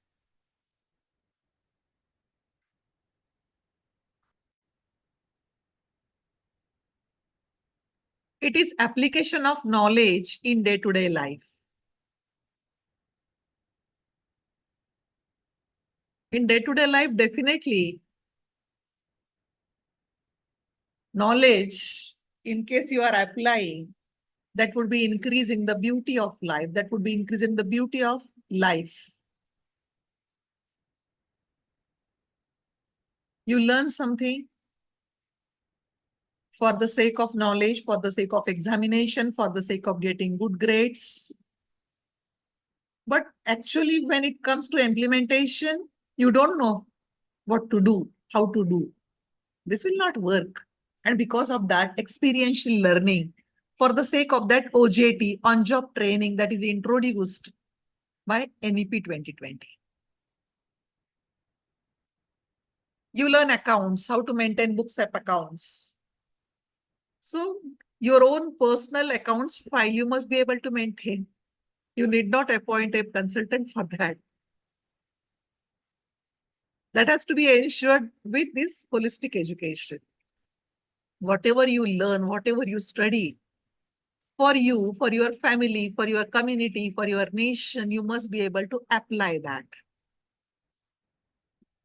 Psychological, social, emotional growth. Holistic education helps for psychological growth. It is for social growth also. At the same time, emotionally also, it is very much helpful. Only when it is psychologically appealing, it is socially fulfilling, only when it is emotionally gratifying, then only we call that education as holistic education. It should not cause unnecessary stress. In Kota, what we are observing, Kota has become a factory of engineers and doctors. Number of medical practitioners, number of well-paid executives, they take a break from their career for 2 years, 3 years, and they live there with their kids for the sake of training them for cracking the competitive examination and seek admission for engineering as well as medicine. I mean, that is a good thing. Parental bonds, relationships, they are being strengthened. That is a good thing. Whatever ambitions are there, full support you are getting out of this quota system. That is again a welcome kind of feature. But when we observe continuous instances of suicides, out of depression, out of frustration, we have to understand that something is wrong with the system, something is missing miserably. So, whenever as a machine 24/7, you are required to be engaged in work only, to study only. No possibilities of any social interaction, no possibilities for fulfilling your emotional needs. Not to think about your psychological kind of requirements. It is not at all desirable for you in the long term. For long-term development, definitely, it is not at all desirable. Whenever we are going for holistic education, it is a proper balance of study, work, entertainment, feelings, emotions, ambitions, your responsibility towards family, your responsibility towards community, everything. Instilling creativity, a spirit of curiosity.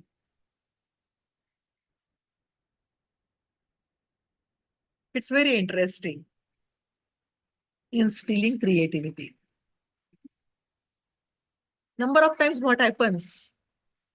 We give the problem and we give the solutions to the students. We don't give them the chance to visualize on their own what it might be. When they are faced with a problem, either they ask their elder, their seniors, parents, teachers, or maybe they copy whatever was done by the seniors and by the elders. They don't apply their own knowledge. They don't apply their own mind. Very simply, they imitate and copy. Creative potential that remains untapped. Holistic education deals with structured problems, unstructured problems. It gives them solutions. It demands solutions from them. So creative potential deliberately, it has to be nurtured. Students, they should be given many assignments, many opportunities so that on their own, they would visualize how it might be solved. At some point in time, I remember that in my class, I gave to my students one assignment. I was just sharing with them the topic of total quality management. In a theoretical manner, I conveyed them all details. I prepared a PowerPoint presentation. In those days, transparencies were there, overhead projectors were there, OHPs. So I, with all color kind of marker pens, a beautiful kind of transparency I made, and with that, I shared with them all the details, definitions of TQM, methods of TQM, history of TQM, various components of TQM, techniques of TQM, how to make TQM operational, all the theoretical details which they were required to know, I conveyed them. I explained them. I asked them questions and I sought answers from them. And then I was happy that no, now I did my task in a good manner. I was happy with that. But when it comes to holistic education, it is not enough. You shared the knowledge, you explained them. You asked them some questions, you took examination, they were passed. Not enough. Where is the issue of instilling creativity? So for that purpose, what I did was, I told them, I told them the concept of quality circles. I said, develop quality circles in your class. I gave them the freedom of developing a group of near about 5 to 6 students in each group. I told them that group, name your group. And then I told them that I'm giving a time of 8 days. And within these 8 days, each group would be given a time of 10 minutes. And within that 10 minutes, you are required to express your concept of total quality management. Take any form of your choice, maybe a skit, maybe a poem, maybe a drama, maybe a story, anything of your choice. Very beautifully they narrated. Long back I did that.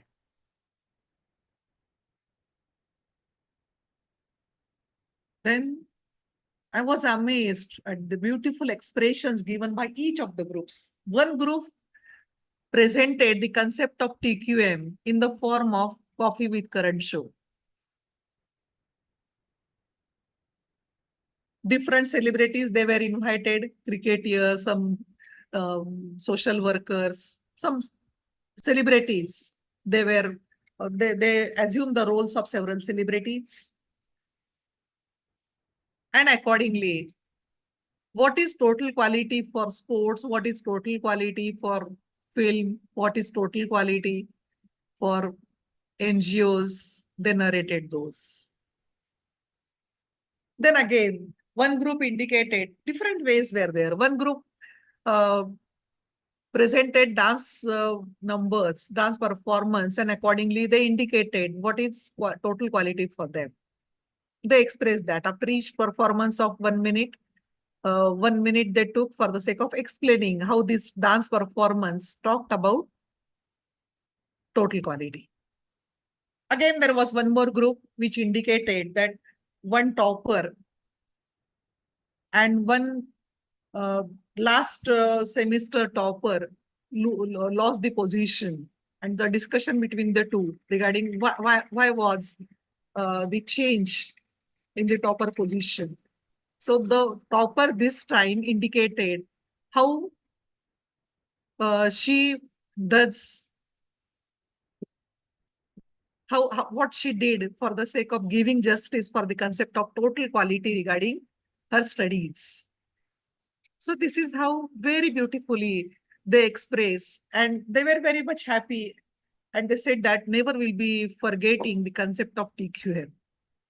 In case I give them PowerPoint presentation, I give them some slides, I give them some points, they remember at the time of examination. Thereafter, they may forget. But this time, whenever some assignment was given and on their own, they were required to do something, definitely that was a lifetime experience for them. That is what they told at the end of the activity. So this is how a spirit of curiosity, it has to be generated. It has to be encouraged. Make learning a fun and meaningful experience. Now again, one more example regarding my own subject I would like to share with you. Entrepreneurship development, that subject. I used to convey to MBA student as well as to MCOM students. Now, the subject of entrepreneurship, it can never be taught like other subjects. It requires some kind of one-to-one kind of association. Each and every student has to be appraised, and accordingly, necessary support, necessary counseling, mentoring, whatever requirement is there has to be provided. So with that, what I did was, in the curriculum, there was a requirement of project report preparation on setting up an SSI. In those days, SSI was called. The concept of small enterprise, it was yet to come. Small scale enterprise, that was a small scale unit, industry, that was the conception. So setting up a new SSI, that was the requirement.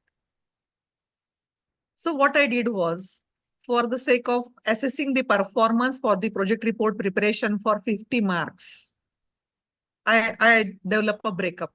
Within that, 10 marks for active presence in the class, 10 marks for asking questions and for answering questions in the class, 10 marks for talking about your project, whatever activities you did in the last week, to whom you have met, what information you have sought, that account has to be narrated in the class. And one thing I made compulsory in my class, one who is presenting has to answer the question asked by the audience. At the same time, the presenter has to ask the questions to the audience. And I used to keep a record on all the questions of every student regarding how many of them asked questions and how many of them answered the questions. And I used to circulate that assessment sheet in the class at the end of the semester. So there were no questions from anyone regarding how I could get these marks and how he could get more marks from me and how she has scored more than me. Never such kind of issues were there, because complete transparent system was developed. Then again, some weightage was given for interviewing an entrepreneur. A local entrepreneur, a global entrepreneur, maybe whatever was the choice, number of ways and means they were available. Mobile conversation was available. Then again, books were available. So from book again, you can seek out some answers from the history, from the biography, from the autobiography, whatever it is, and that kind of account of interview from secondary data, it has to be presented, or otherwise you may directly contact an individual either through phone, maybe through email, maybe directly, and you have to present that kind of account regarding what were the questions you asked and what kind of answers you got and what you learned out of this activity. This activity also fetched some marks, some weightage was given to this activity also. Then again, several other presentations also I planned for the sake of assessing the internal credit. Like, whenever I was asking them entrepreneurial opportunities in Nanded, I observed that many of them, they are not aware about the climate, about the different kind of aspects regarding agriculture, irrigation. They were not knowing. So at least wherever you live, at least complete information regarding many aspects of the area, you must be able to secure. So from that aspect, I said that compulsory presentation has to be made regarding Nanded in every semester. Let it be tourist potential of Nanded, let it be tourist places of importance in Nanded, let it be Nanded as an education hub, let it be irrigation system in Nanded, let it be agriculture in Nanded, let it be rivers in Nanded, whatever, let it be stadiums in Nanded, let it be social infrastructure in Nanded. I told them that at least one aspect you should choose and complete information. Let it be university, let it be an engineering college. Choose up one aspect of Nanded and present that. So sitting in the class every day, definitely you will be securing many details of information about different kinds of places and different activities which are taking place in Nanded. Someone talk about Lions Club, someone talk about Bharatiya Stree Shakti. So number of NGOs were there. They talked about that.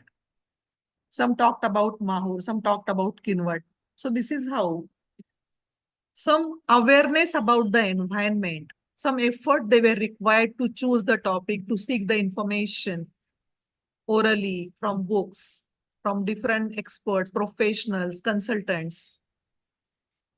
So this is how, when one is presenting a report of whatever I did for the sake of newspaper industry, which I'm going to plan in the immediate future, in case someone else in the class knows more about that or understands some lacuna, immediately he or she was required to correct that and brought to the notice, bring it to the notice of the presenter. And again, that was every activity record was maintained. And as I said, the assessment sheet was circulated in the class at the end of the semester, so that there would be a clarity regarding whatever I did, whatever I deserve to do. One more activity I gave them, that number of institutions are there which help entrepreneurs, maybe with reference to marketing capacity, maybe with reference to training. Financially, again, some help is provided. For training also, number of institutions, they provide help.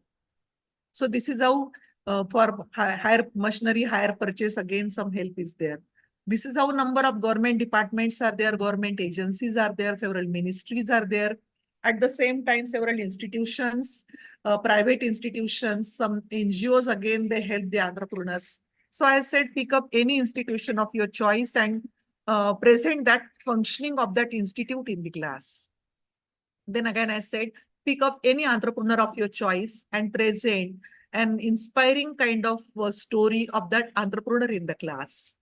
So this is how number of activities they were just pointed out, and accordingly, involvement of everyone, it was sought. In case you present only the progress report at the end and you are not performing any of the activities, then simply I gave 0 mark.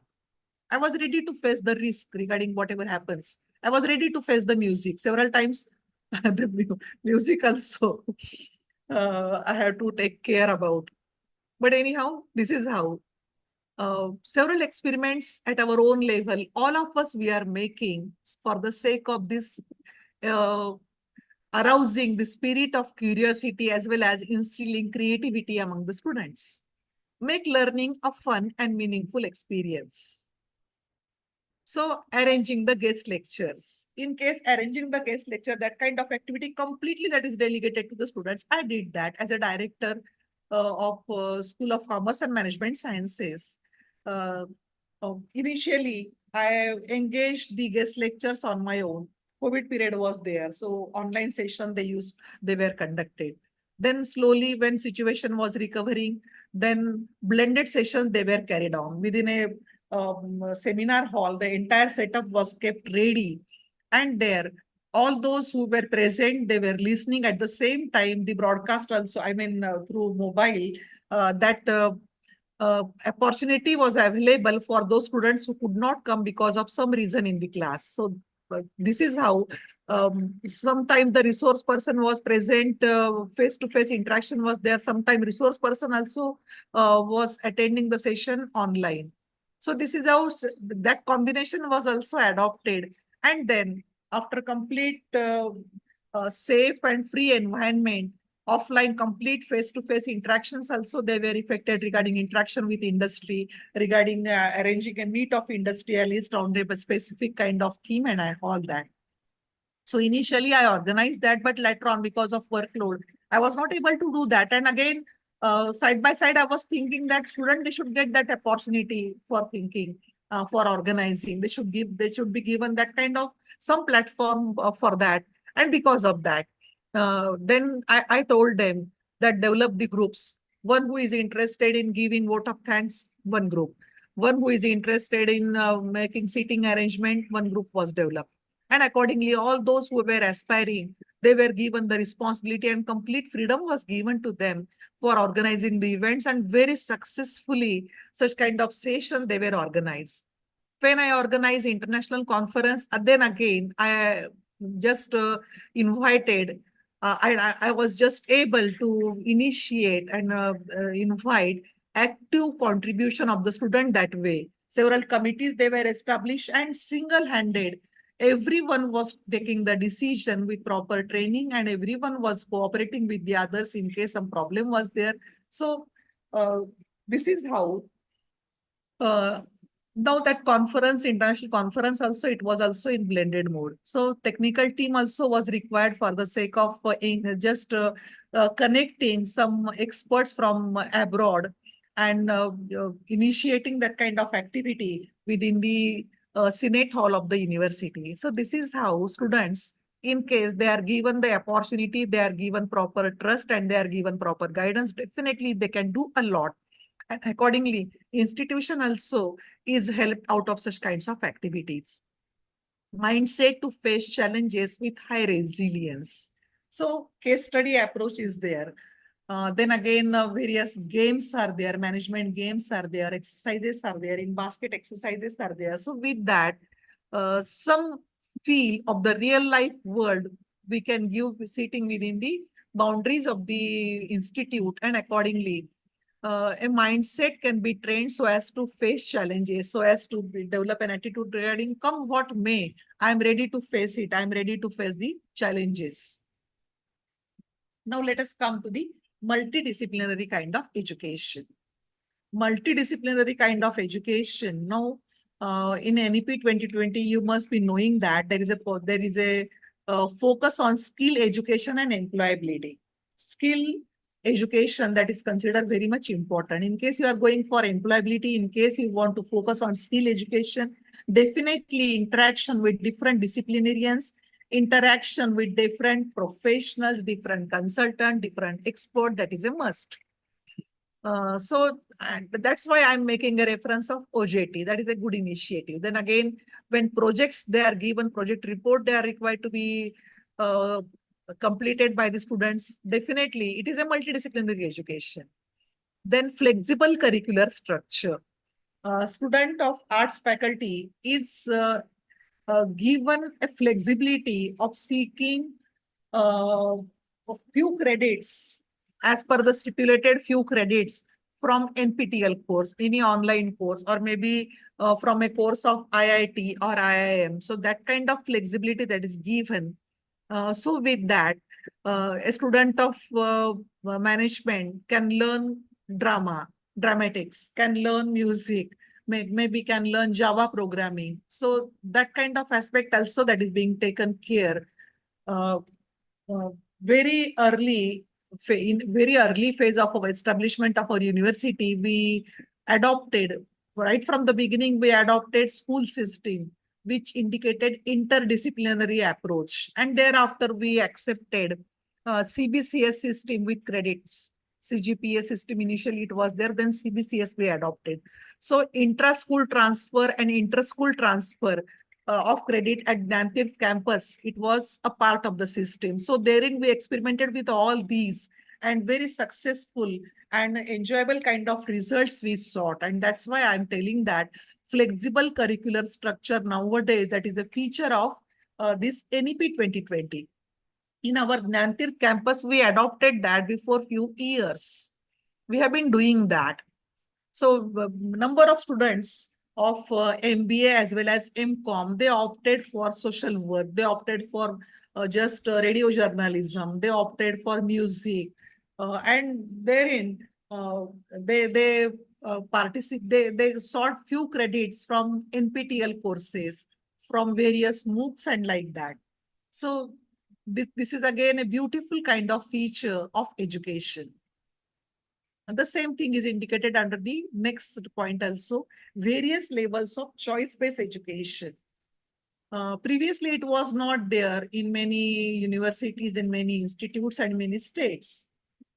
But anyhow, within the department, that flexibility across dual degree, across institutions, across universities through credit transfer within the school, outside the school, then through online mode. So number of such facilities we have been availing in our institute. Now this is commonly adopted by the entire nation at this level, many states at this level through this multidisciplinary education aspect.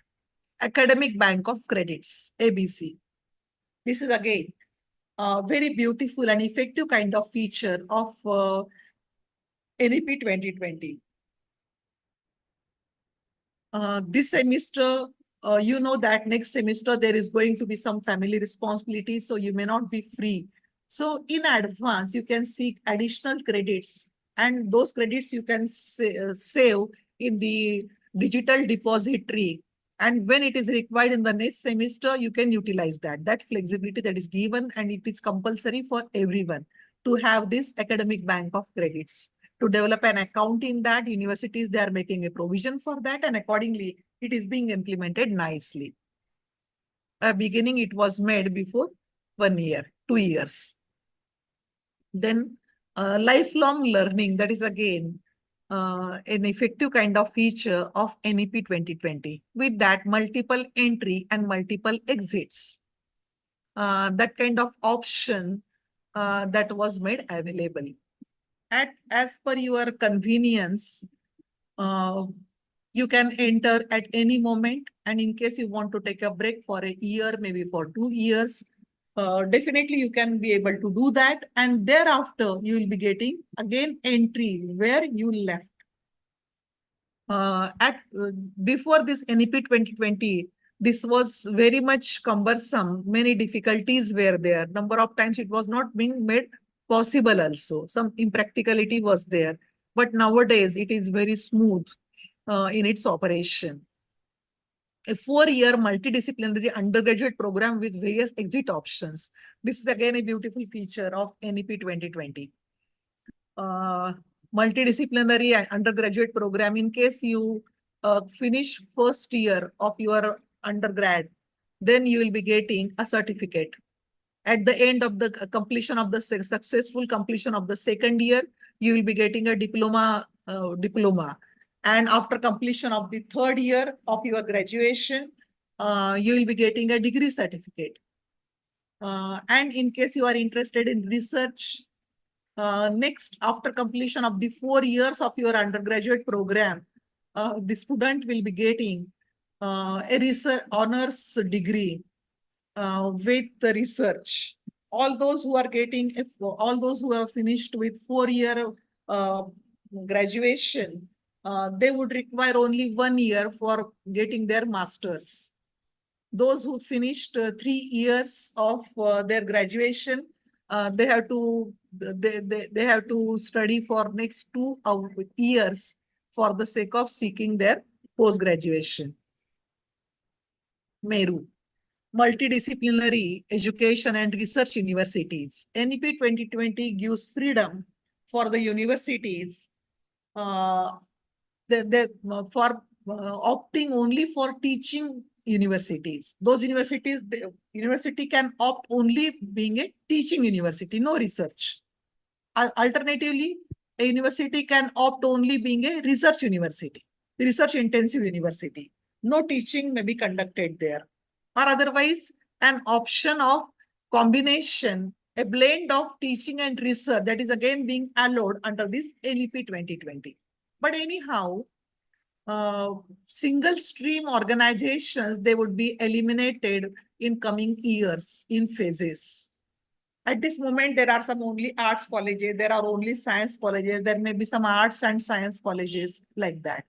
But NEP 2020, it has indicated that nowadays, in due course of time, there would be only multidisciplinary institutes.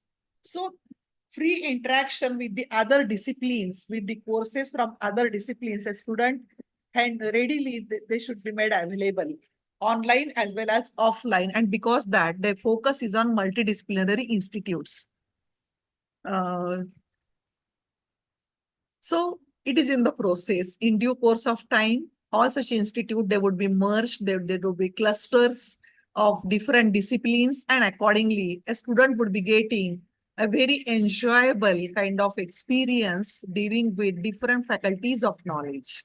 In case you face any foreign languages also, in our campus, foreign languages also, they are available from so many years. So a student, there is a provision in our curriculum of MBA. There used to be a provision in our curriculum in MBA as well as MCOM from last few years of seeking credits from by learning foreign languages also. So that facility also that was available now.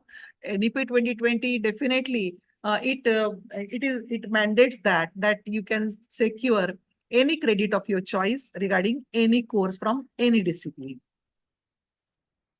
So this is how holistic and multidisciplinary education, it is not only about formal education, it is a combination of formal education and environment education and value-based education and technology-enabled education.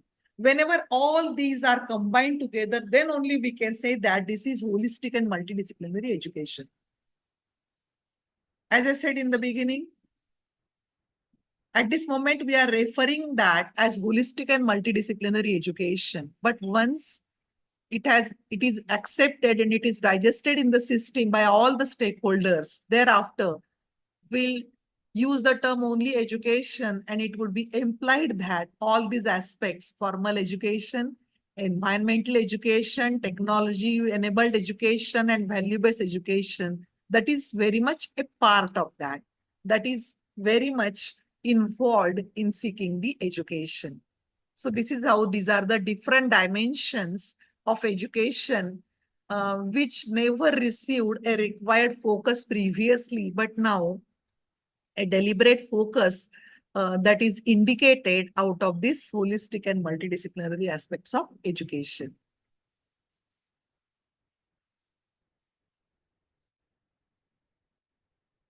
So in an integrated way, improving all human capacities, that is a part of holistic education in a comprehensive manner. Which kind of capacities? Mental, cultural, social, physical, emotional, and moral. Mental capacity until now we were focusing, but this NEP 2020 education is about improvement of mental capacities, cultural kind of norms, social aspects, physical kind of dimensions, emotional aspects, as well as moral kind of issues. Whenever all these they are addressed through the teaching learning process, through curriculum, through infrastructure, through assessment system, then only, and that too in a comprehensive manner, then only we say that this is holistic and multidisciplinary education. Then absorbing knowledge of several arts, popularly known as generous arts in the course. Absorbing knowledge of several arts, generous arts or liberal arts. So that kind of flexibility that is given under this holistic and multidisciplinary kind of system. Next point is important. Optimal learning environments and support for students offer a holistic approach, including adequate curriculum, interactive pedagogy, consistent formative assessment, and adequate support for the students. So learning ambience has to be created, which would be consisting of curriculum, which is up to date. Pedagogy has to be interactive, one-to-many. Instead of that, two-way communication that is expected. A student also should have a say in whatever is being just planned and executed. Consistent formative assessment, as I made a reference regarding Bloom's taxonomy. With reference to that, questions, how to draft the questions, what is the use of open book examination, what are the innovative ways of appraising the knowledge of the students, appraising the mindset of the students. So this is how formative assessment in a consistent manner, it has to take place. Adequate support for the students. In case they want some help, definitely at that point in time, that kind of support, guidance, counseling, and mentoring, it has to be given to the students. Now remember, in NAC also, we see that different kind of methodologies. NAC is expecting different kind of methodologies. What you are doing for slow learners, what you are doing for advanced learners. So that has to be studied, that has to be seen. For slow learners, some additional coaching is required. Some remedial classes, they are required. As well, for advanced learners, some assignments, additional assignments are required. Some challenging kind of project, they should be given to them. Some additional kind of counseling, it has to be provided to them. Additional interactions with the outside world, they are required to be managed for them. So this is how support for the student, it has to be provided in different dimensions at various levels as and when it is required. We are dealing with entrepreneurship. So definitely it is but natural that it is not everyone's choice. It is not fit for everyone. But even though all the students, they can never become entrepreneurs, they can be made entrepreneurial. Wherever they are, they would be giving their 100%. Wherever they are, by being entrepreneurial, they would be giving 100% of their attention and energy there would be a quest for perfection. There would be a journey of excellence. So such kinds of entrepreneurial personalities, they are required to be encouraged. They are required to be shaped and nurtured. Then those who are having family background, then how to manage family businesses, that kind of family business entrepreneurship has to be conveyed to them. So this is how understanding the unique and special needs of each and every students, they should be understood, and accordingly, you should be having some customized kind of plans made for them so as to provide them required support at each step which they would like to take.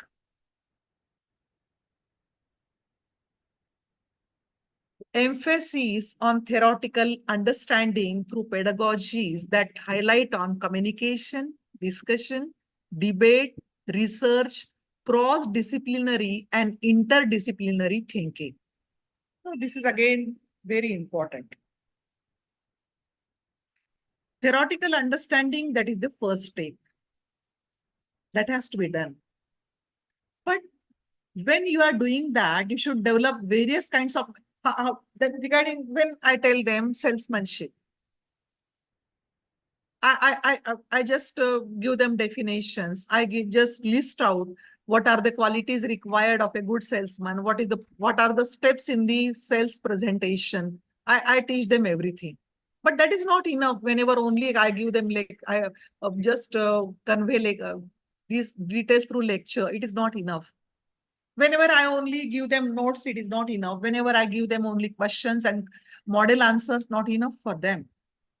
It would be paralyzing them. It would be making them, it is like spoon feeding. Instead of that, in case I give them a product and I tell them that these three students from the class, they are your customers, and convince them for purchasing this product.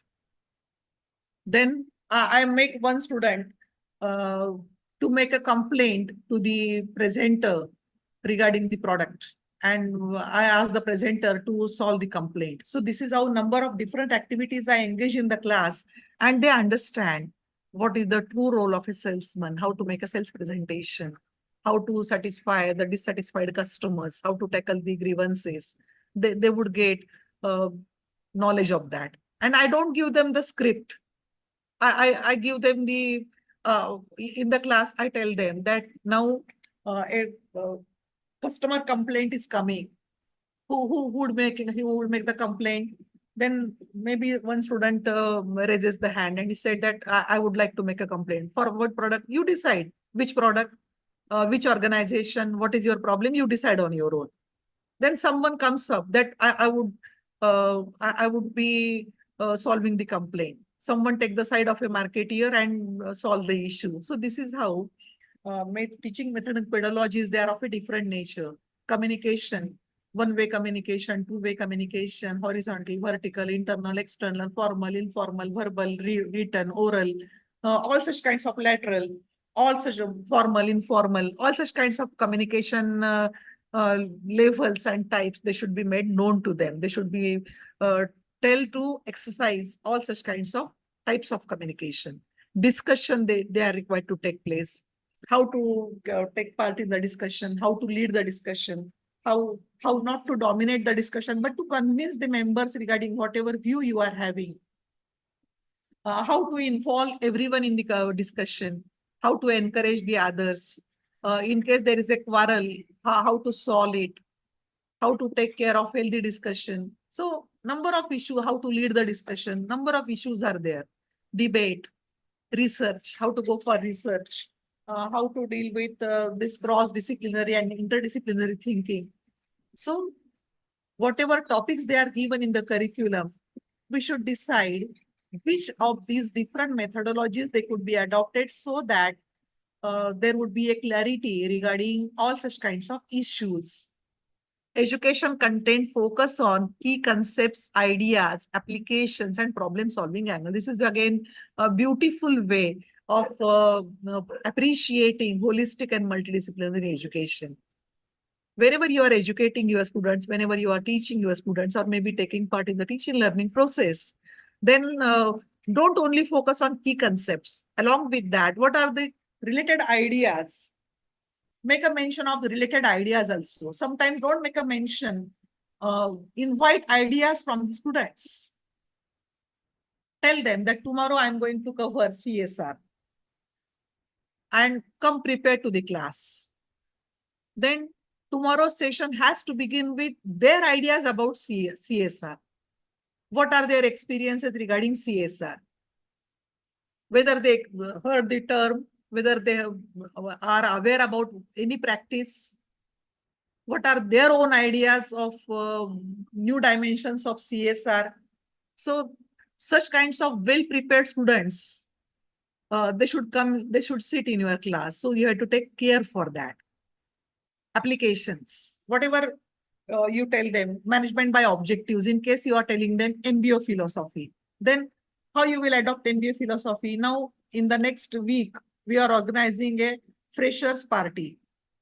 Then apply this MBO for organization of freshers party. In the next month, there is a possibility of arranging a farewell party.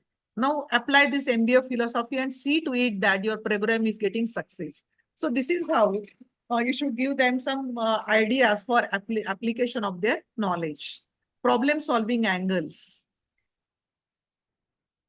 Whenever any student comes to me as a teacher, maybe as a head of the department, or maybe as a director of the school, or maybe as an MC member, whenever students or teacher, they are coming to me with their own problems, I always say them, don't come only with problems, come with solutions also.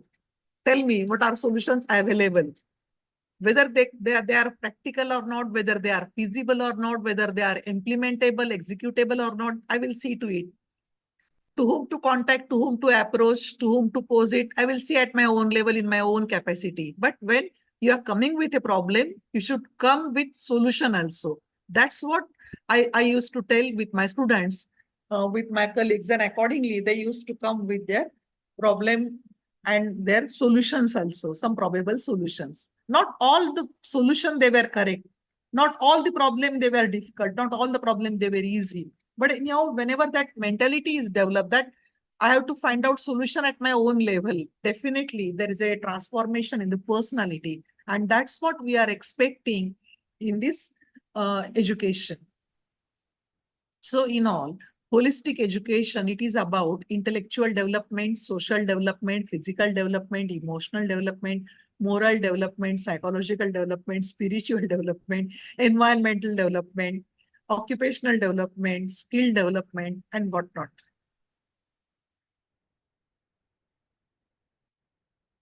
So thanks for listening. I hope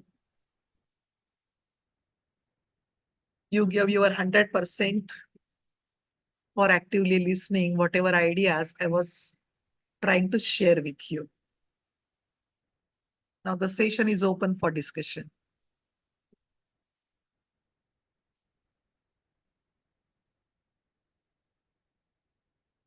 I'm interested in your feedback, in your contribution regarding the topic.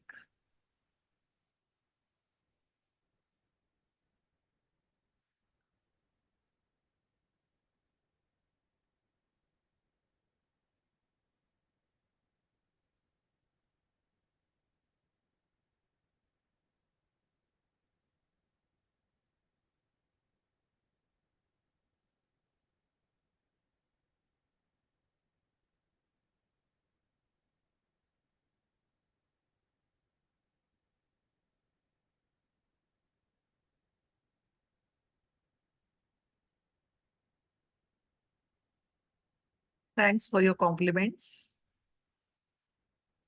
I'm going through the chat box.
Anything to be added to whatever I have said regarding holistic and multidisciplinary education? Any question?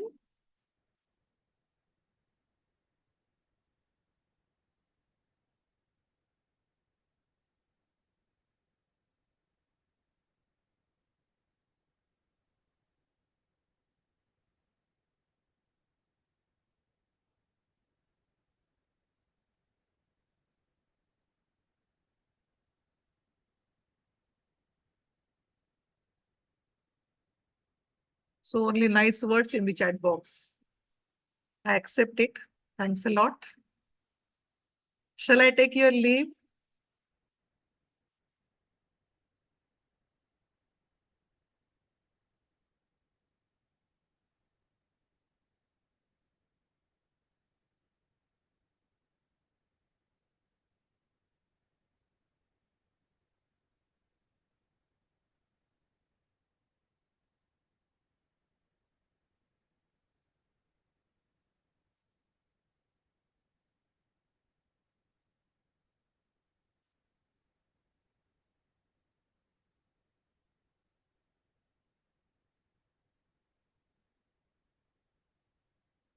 Thank you. Best wishes for you.